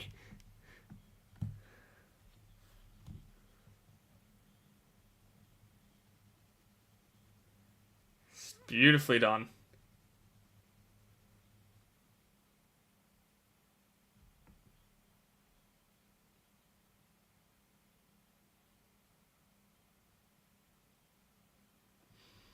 Alright, Neil Bullen news that he's having a little knee check. So, yeah, that might have something to do with our sub. And taking high as Peatling. Venge. Come on, Barry. Come on, Barry. Come on, Barry. Yeah. Oh, surely not another one.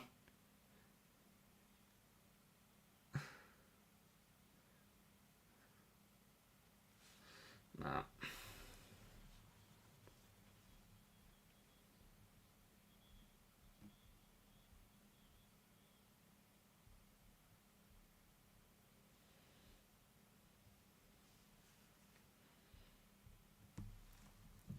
Just need to see a bit more in these last quarters. Keys. Where's Blakey? Just... Yeah, they're not... This run and dash and dare from last season, Crows have just worked it out of them. Dawson didn't have it.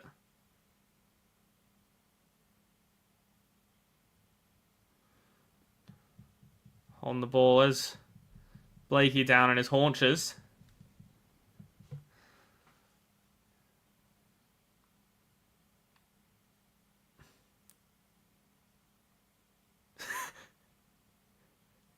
Man on the crowd didn't like Shelley, and Curtin, after coughing it up, just wins it back, floating back with the flight.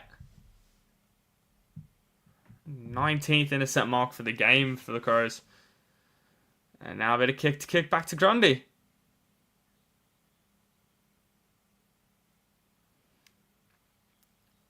Oh! Tries to take it is Thilthorpe. Can't quite. Corey one handballs it out. Gets it out. Man on there.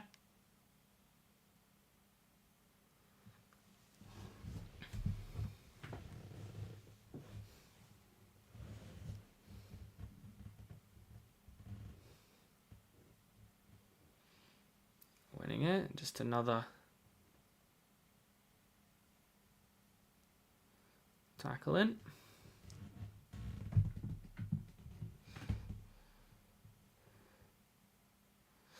Minute to go in the third. Can someone just pop up? Can a Warner? Oh! Big air swing Sheldrick, and Peatling held out of it.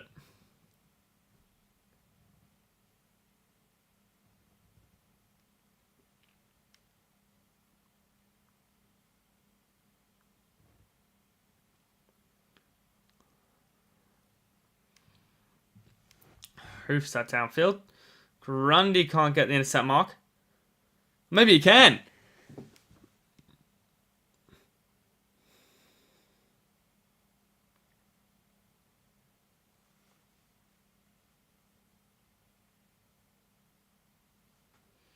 He's going to chip it forward, Berry. Oh, it's negative points.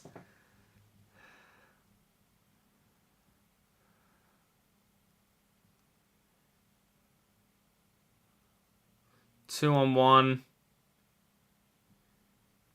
And Heaney's going to get it. A few seconds left.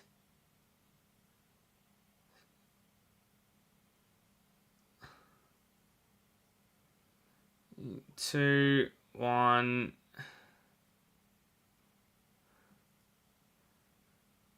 And that will be that for the third quarter. Going to ball it up anyway. An extra hit out point, maybe? Maybe not.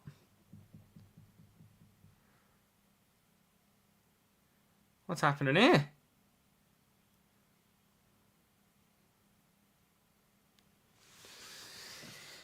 And we're down to the final quarter in this one. It's been a slow game. But, yeah, professional job from Adelaide, who have been the professional point scorers on the fantasy front. Well, Grundy's already turned up, and there's still a whole quarter of football left to go. Thilthorpe's been busy. Robert 78. I think he must have slowed down. How much did he have in that third, actually? That'll be a good one to check if I get that up.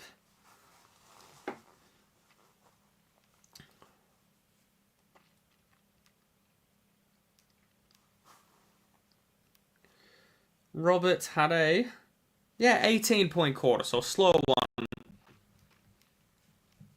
for him, unfortunately. Relevant. Sheldrick 67. He might be the winner of this mid-price sort of duel, although his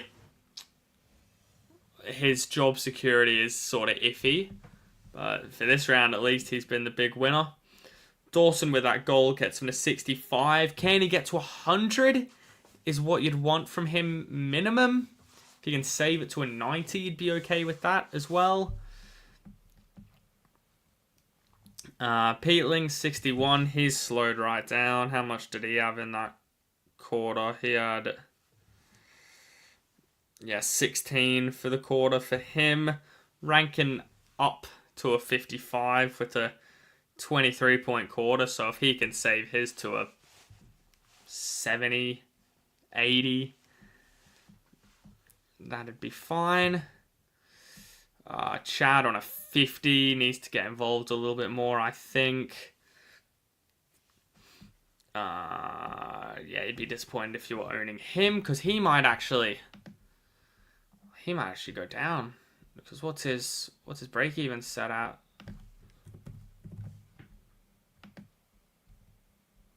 78. Wow.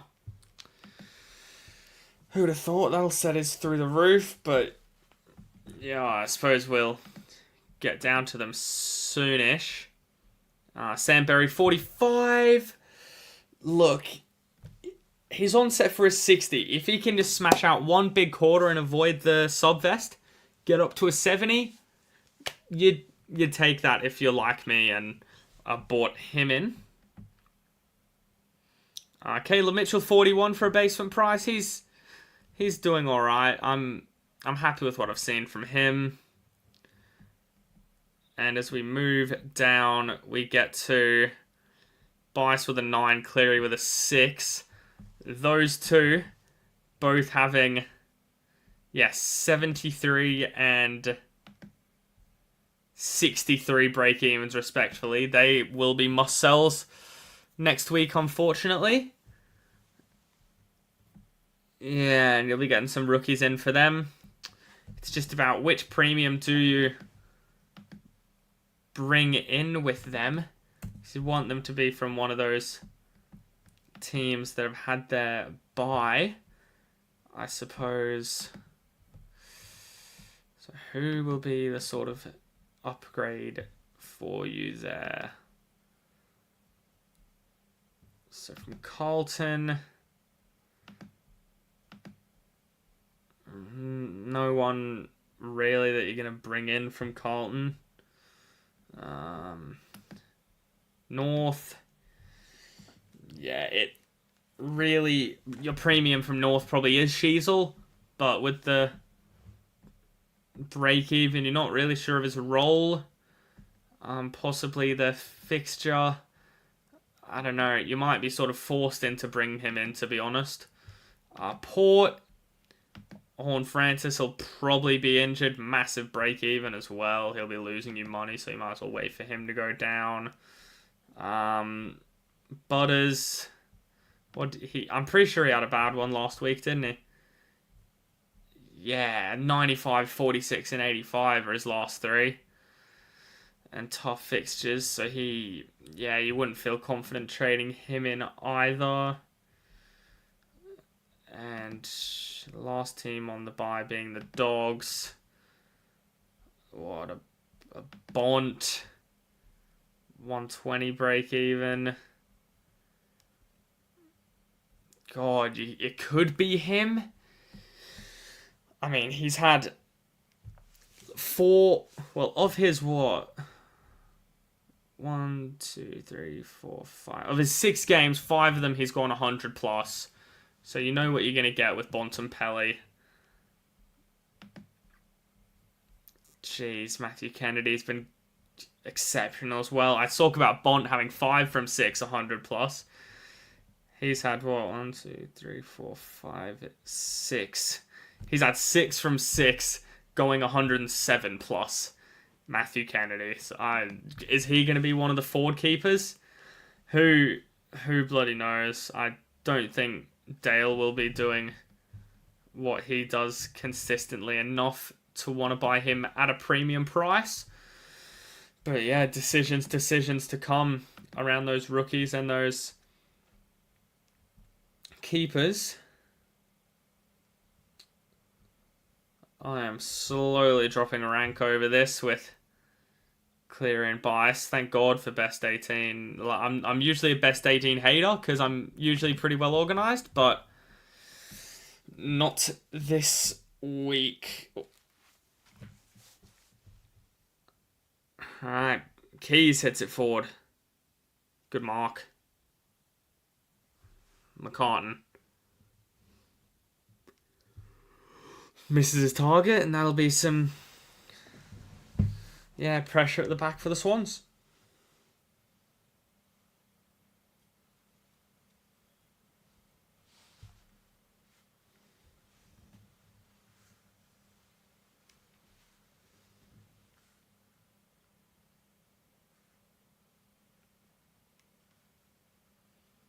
Tap down. Coming. Oh, Heaney dances around a few. And then turns it over to Coming again.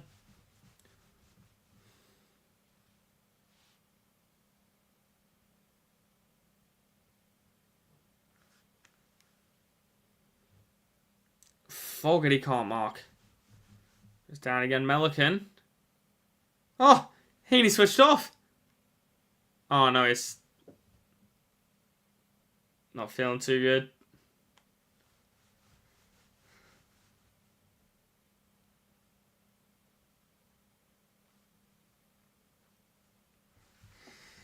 He walks it off.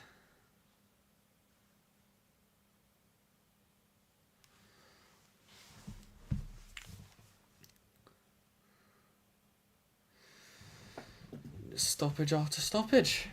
I know it's been a different one this week because we try and pick. Well, I try and pick the the sort of more competitive games to watch along with everyone, but this one I didn't ever see it going like this.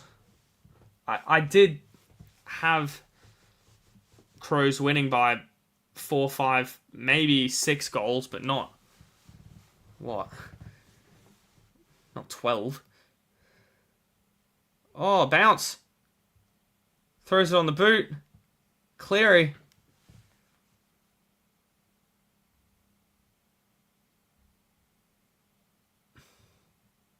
Is that going to be 15? They're going to say it is. Now Miller. Great marked curtain.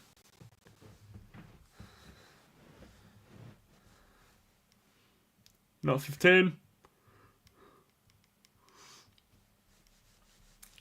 It's tough. Thilthorpe with the vest. Alright, here we go, Barry.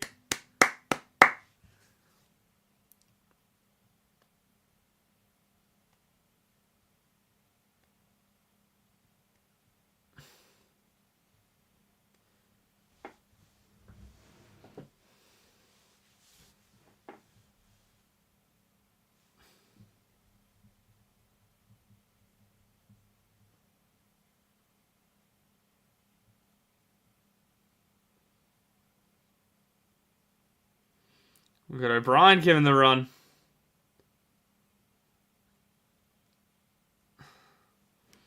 On Heaney. Come on, Barry. Oh. Alright, slow. Both teams. Ooh, big one to win. Draper does well. Now Rowbottom again. Just gets rid of it. Tapped forward. Dawson going to be taken out.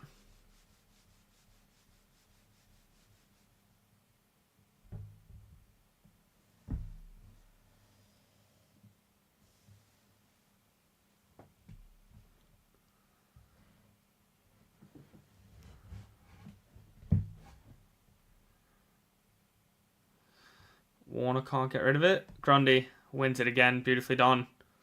Warner now.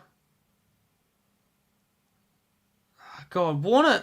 I haven't realised until this game how much he plays for free kicks. I can't believe the amount of just... complaining about being held out of it and highs and all sorts of stuff he's doing. He's not... Needs to get on with the game. And, yeah, fuck. Crows have my Lions at home next week.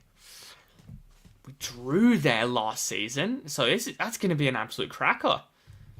Look forward to it. Actually, when is it? Because that might be our watch-along. We haven't... I've tried to keep my bias away from the podcast. Oh, Neil Blunt slipped. Rampy needs to get rid of it. Does so.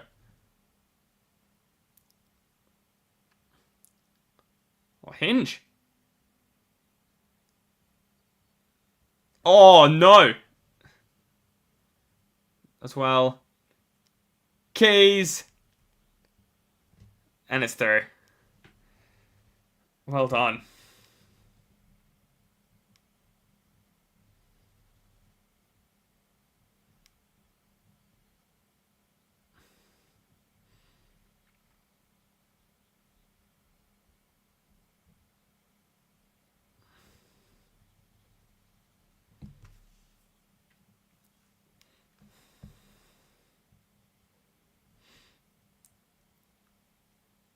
Oh. Steps through. Yeah, it's a lovely goal. Yeah, what other games are there? Oh, Dogs Hawks will be a good one. Oh, and it's on a Friday night that I'm playing football myself, so... Yeah, playing AFL football, that is, not soccer, no footy. So, yeah, we'll be missing it. I'd love to do the King's birthday game, but I'm in Queensland and we don't get the day off, so... Whoa! Big fly. Great mark.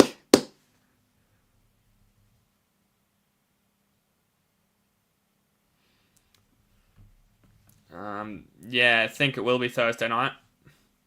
Just judging off it.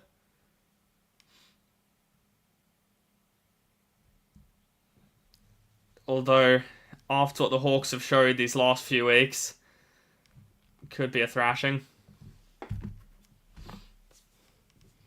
Dawson now. Oh. On the full.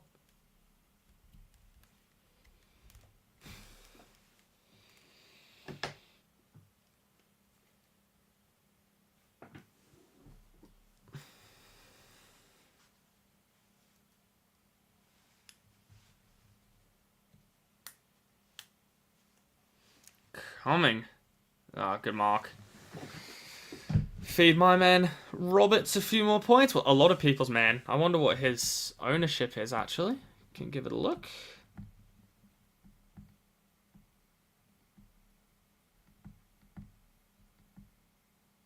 Maybe not. I have no idea where to see it. Anyway. Nice one, Bryce, I guess.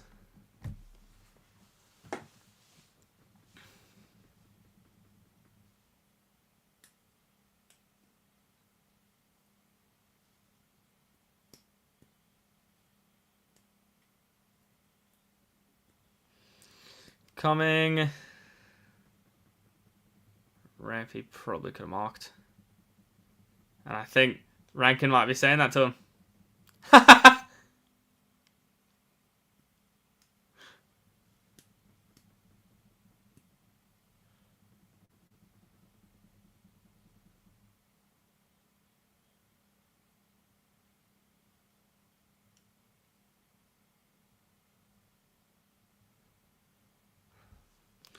Throw him back in. Tex in the rock now. Rankin still going. God, turns it over. Smith. 3-on-1. And it's going to roll out for another ball in.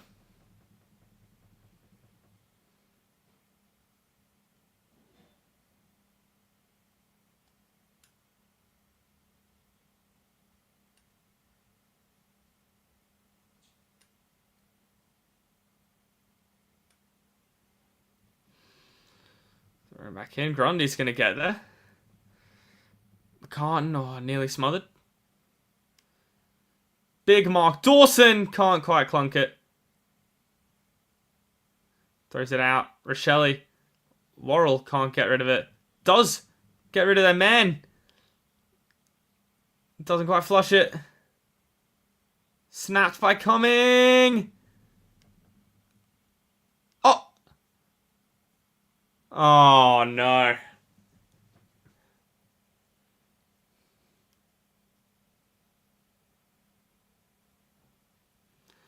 Look, Grundy's had a big night, but... Big night. I think he must... Look, you're down by... What? 80-odd points. You've done all you could in the ruck and just... A man creeping down you as well.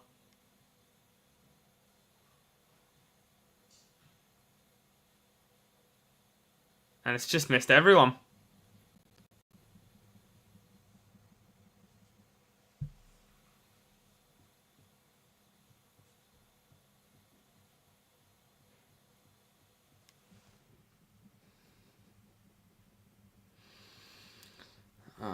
This is humiliating for the Swans.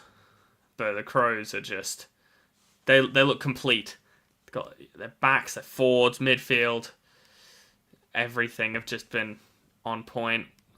Chad just has to hoof it forward. Yeah. Slapped out from Cumming. Campbell tries to make something work, can't get it. Campbell gets a kick out.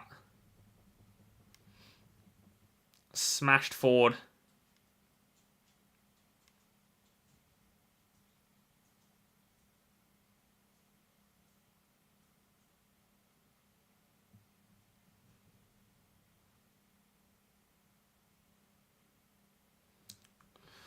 Throw it back in Sydney's forward 50.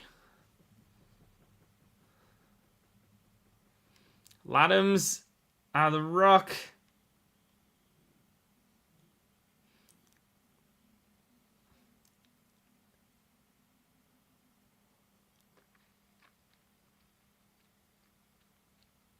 Dawson.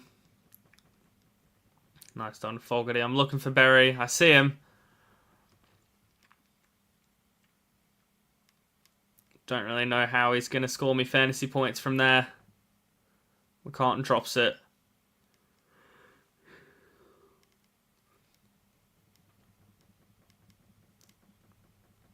See, Sheldrick's getting +6 as he's getting after it. Oh, coming nearly with a great mark. Dawson. Dawson. And there's Warner complaining again.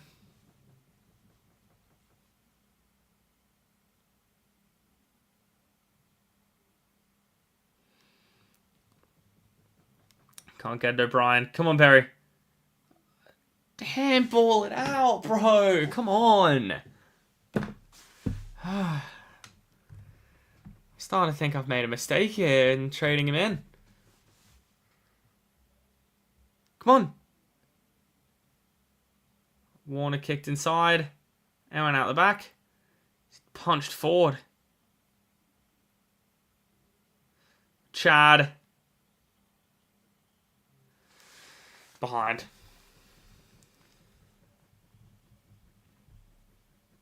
Yeah, I might as well have a look now at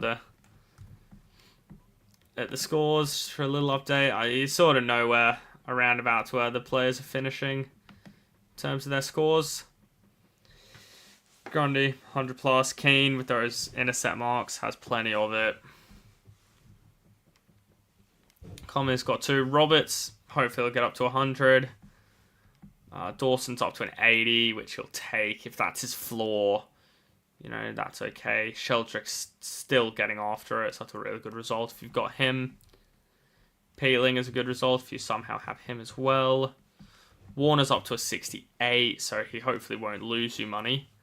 Ranking up to a 60 is tough. You want him to get up to a 75 or an 80 maybe in these later stages. Sandberry 54 is okay, I guess. You want him to get to a 65, 70, hopefully.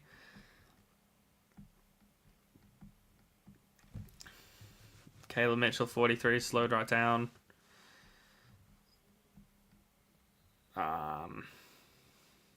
Corey Warner's not going to make any money if you have him.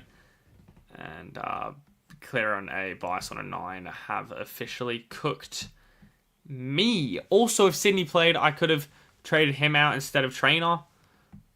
He would have lost less money. Anywho.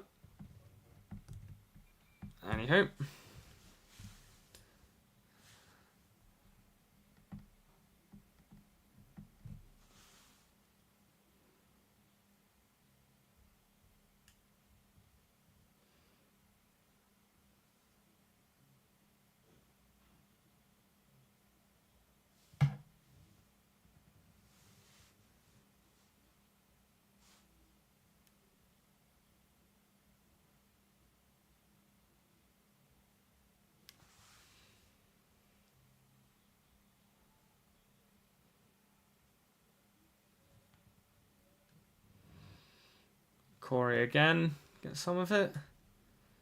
McInerney. Sheldrick can't quite mark.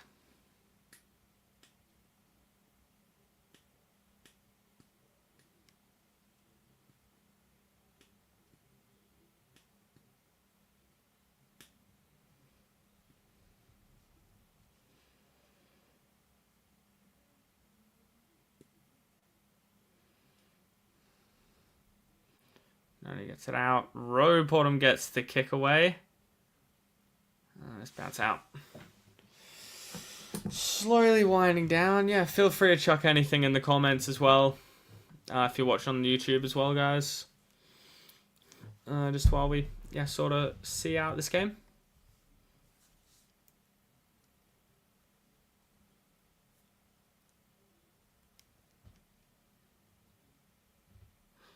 Chad.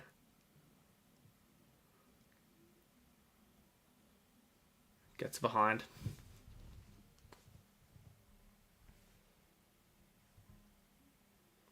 Papley.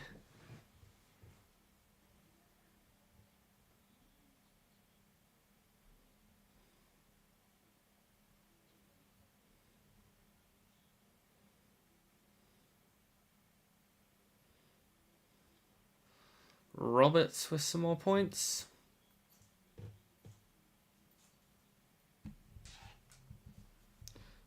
Oh, big fly. Heaney tries to get rid of it over the top. Oh!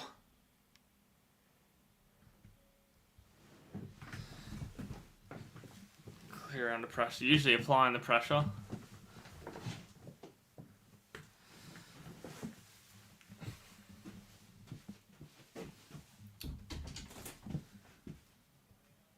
No, thought I heard the dog scratching at the door. Guess not. Ooh, might be high.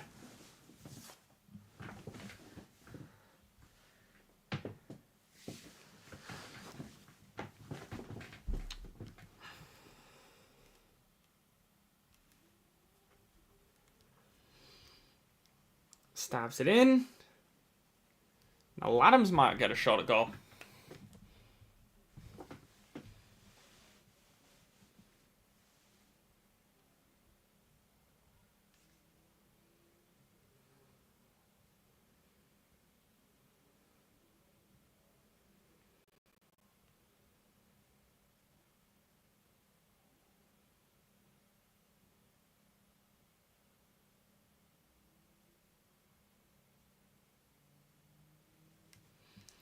Oh, I don't know about that.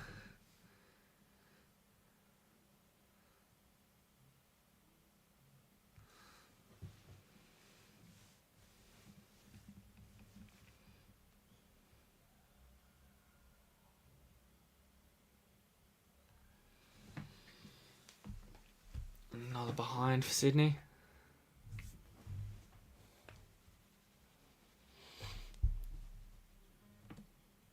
Oh.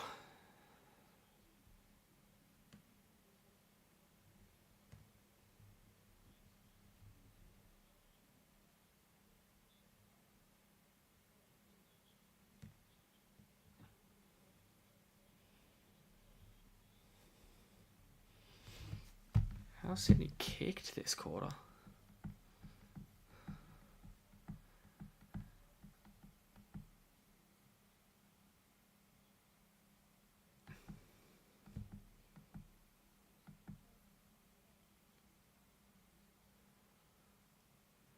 Yeah, 0-3. The Crows 2 goals.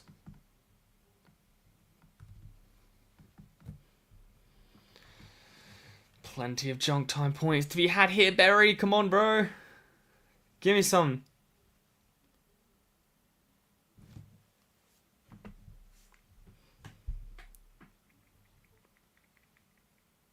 Come on, Barry.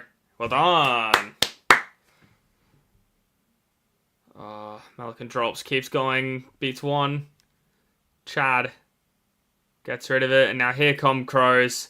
Out the back, Rankin has one. Sees the open goal square.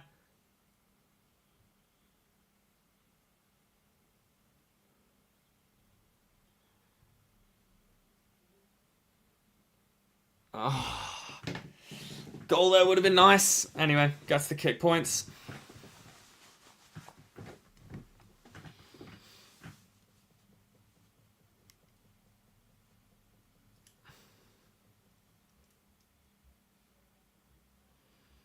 Drops going forward again. Grundy might need to work on that. It's a couple times he's had that. Shelger gets it out. Can't up and under. Oh. Oh.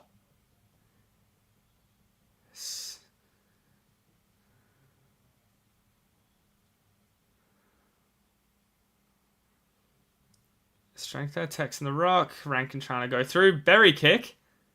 Just bounce through for a goal.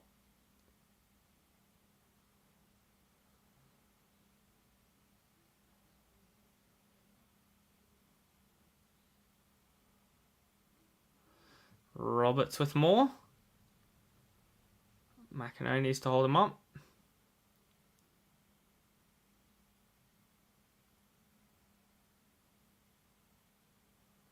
McInerney squares it. McCartan across again.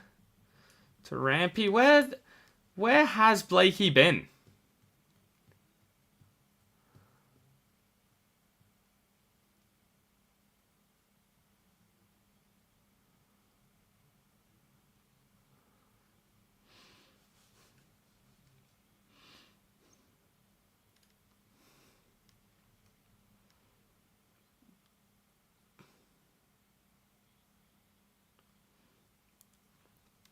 That's a great take from Peatling.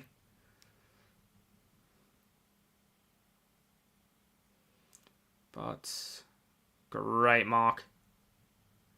Worrell now on the left tries to chip it into space. No one there. Grundy. Rankin's on the ground. Oh.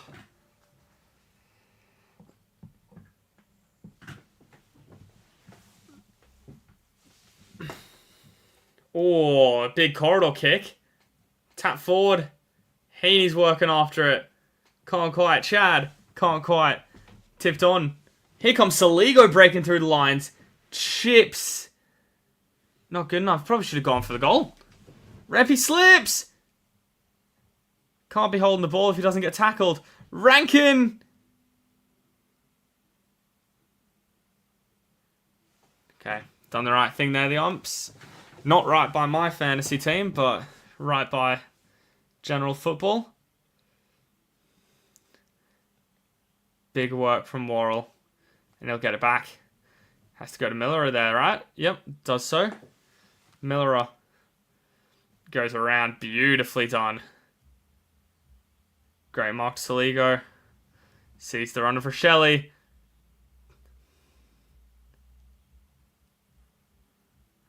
Doesn't use Fogarty. Just going to go long for Tex. Can't quite.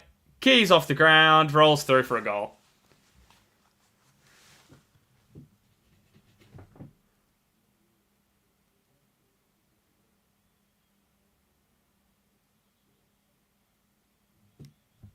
He's worked hard, Keys, and he's got 3 goals for it. Didn't look like he was going to kick any, but Yeah, got to 3. Good stuff from Keezy.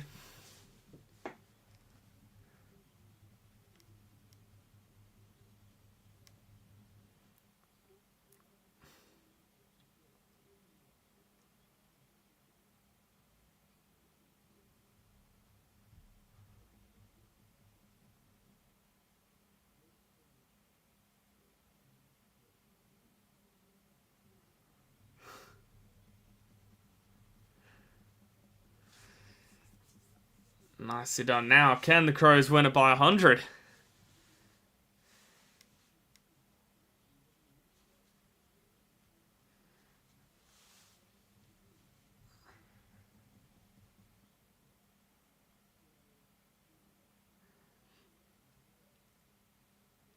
Oh. Big tackle from O'Brien.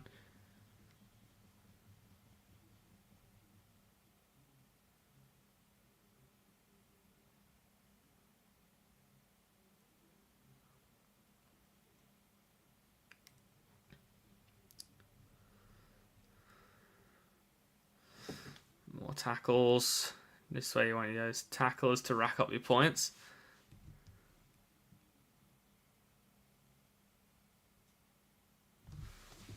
Adams. Big spoil. Glenn Campbell centering kick. Hinging a set mark. These Adelaide backs have really impressed me today.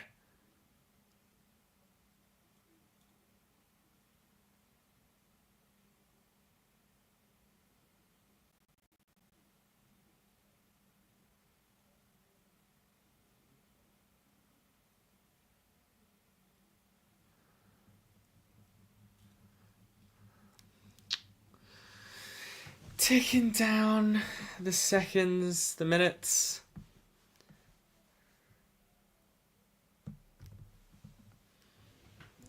Chipped in.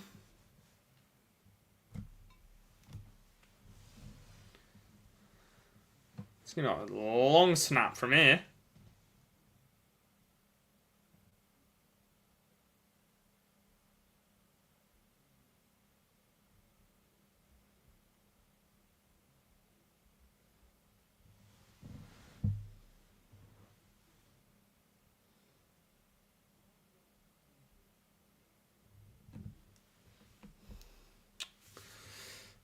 No, he's going to go drop punt.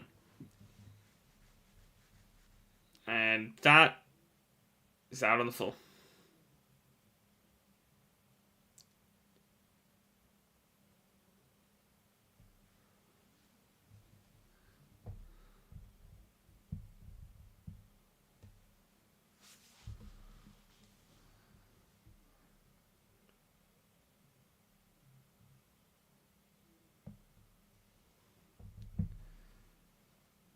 Josh Blakey gets a touch. Not seeing him.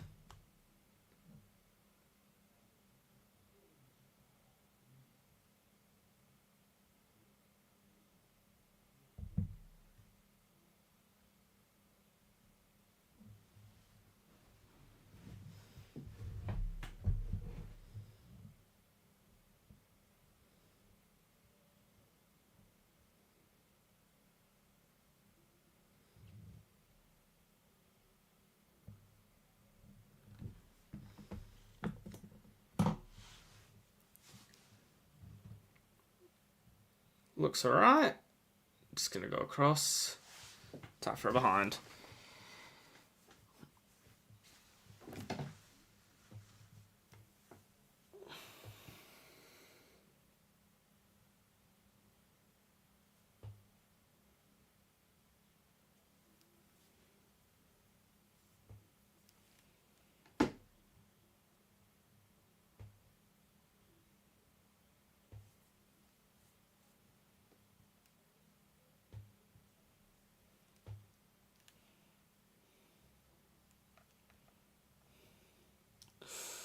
Keys can't keep it in.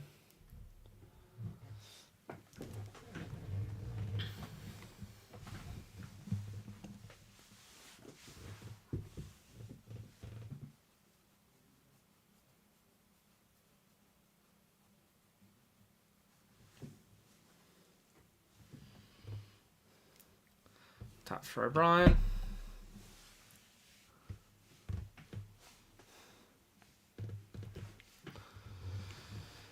$35 seconds to go.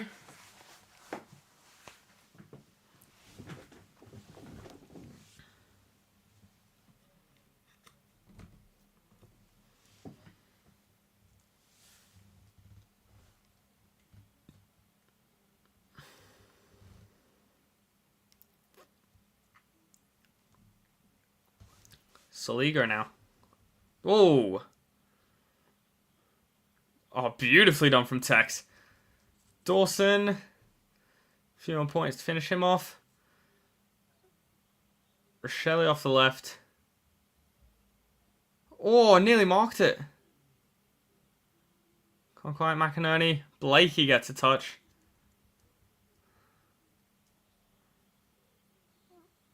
And that is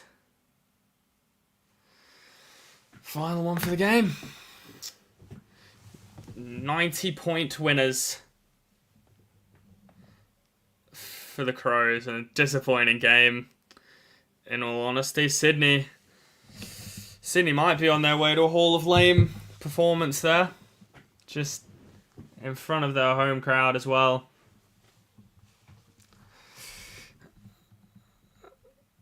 Let's see how the points finished up.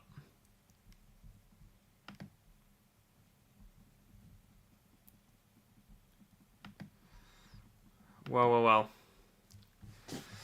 Grundy 124, he slowed right down, but did his thing. McCartan's on up as well, just because of how much ball was down there. Neil Bullen, 25 touches and a goal, good for him. Keane had all his intercept marks, which was good. Roberts didn't ton up, which is disappointing. Was on track for 120 at one stage. But 98, you're not going to complain with. I would have liked him to cover his break even, actually. But that's there. Coming. Got his couple of goals for 97, 20 touches. Who else is fantasy relevant here? Sheldrick 89 is huge if you traded him in. Well done. Dawson 86 is disappointing. He'll go down in price. Well, rather than going down in price, he's just not going to go up as much as you thought he would. Yeah, 94 break even. He actually is going to go down in price. And he's going to keep going down until he'll be a pickup for after the Crows bye in the second last bye round, I think it is. Yep. Who else do we see here? Chad 74. He's hit his break even, but just points wise, you'd want more from him. My move to Bolton rather than him is looking pretty nice at the minute. Ligo 70's nice.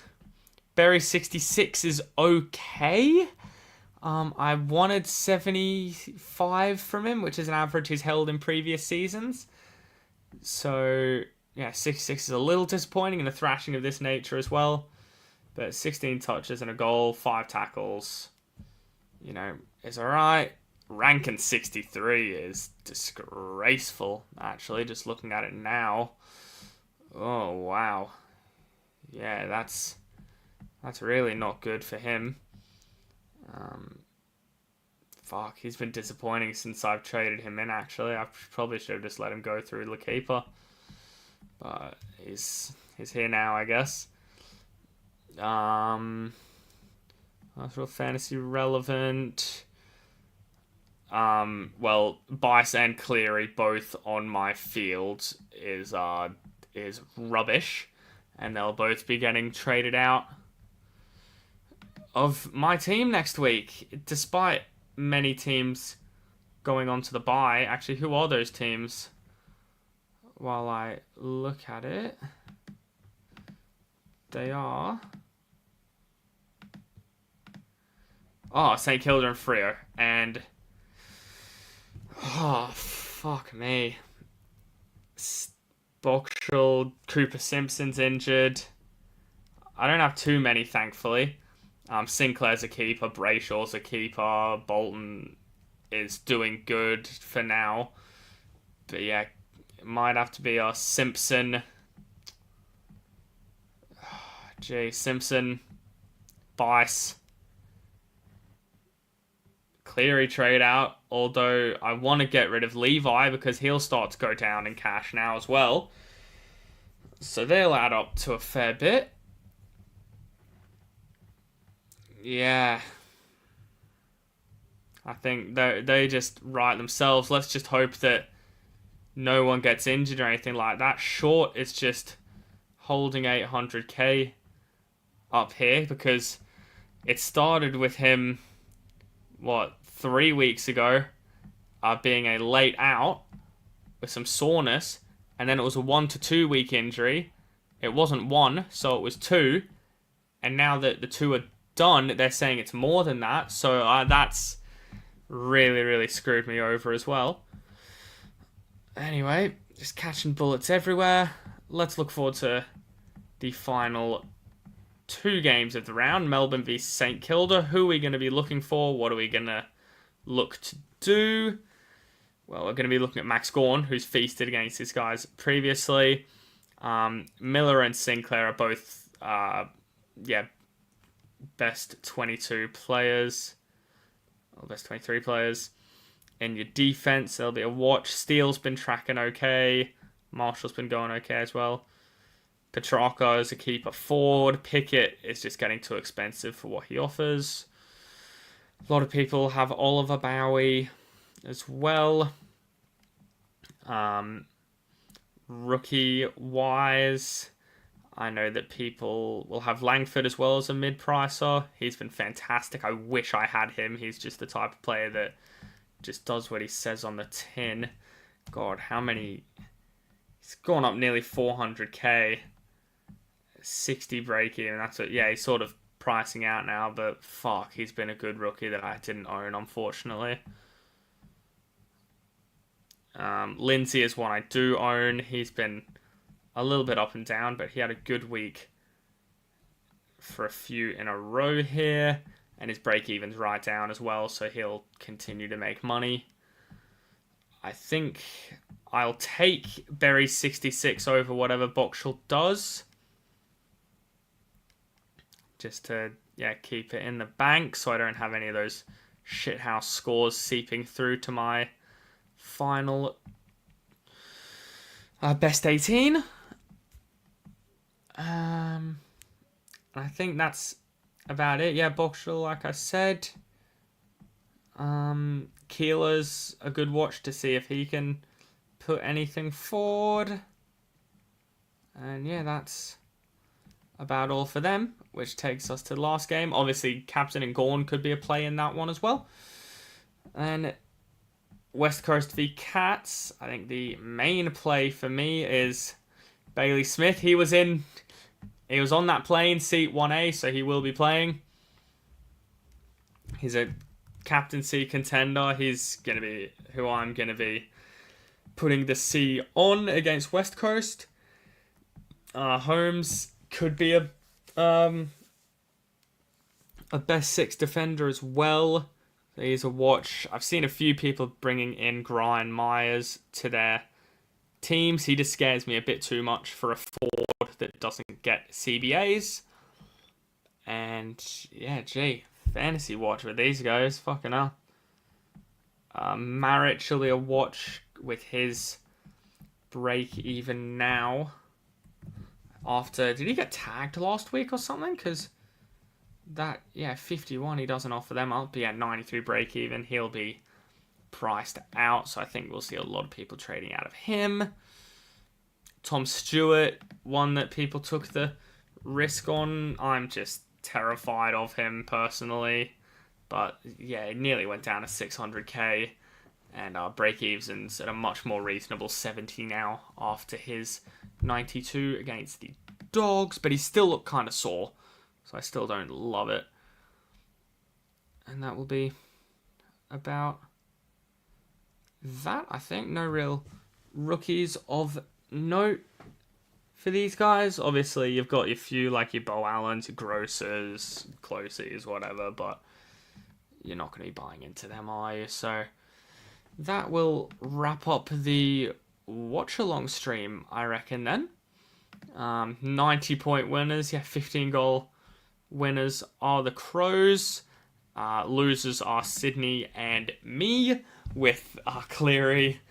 And actually, we'll give it one last look at how my team is looking going into the final day of this round, I suppose. So, yeah, Roberts gets me that 98 there, but a Bice 9 on field and a Cleary 8 on field just really highlights why you want to get these rookies off field as soon as possible, which, like, it's a general rule, but I might just have to put it in bold, in writing, in the 10 fantasy commandments, because it is absolutely, absolutely cooked me.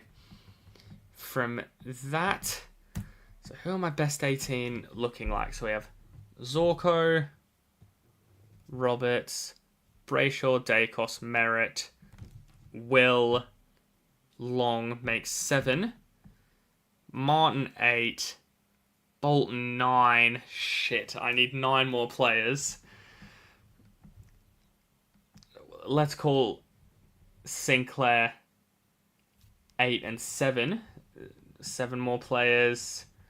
Gorn will be 6. Smith will be 5. Petrarca will be 4. Ooh.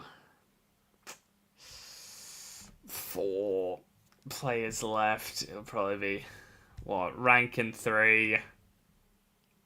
Berry 2. Ashcroft 1, and then a Clark. Yeah, that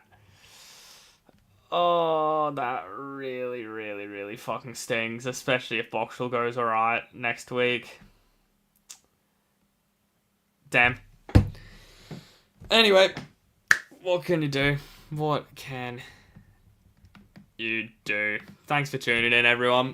Like I said, podcast will be getting recorded Tuesday for a Wednesday upload, to get everything and all your trades done Wednesday or early Thursday before the first game, which we'll be watching along as well. So if you don't catch the podcast, tune into that Thursday watch along as well, which is Dogs v Hawks, with Joel as well, who is a Hawks fan too, so that'll be interesting. We'll look at our trades and sort of what the go is for that week as well.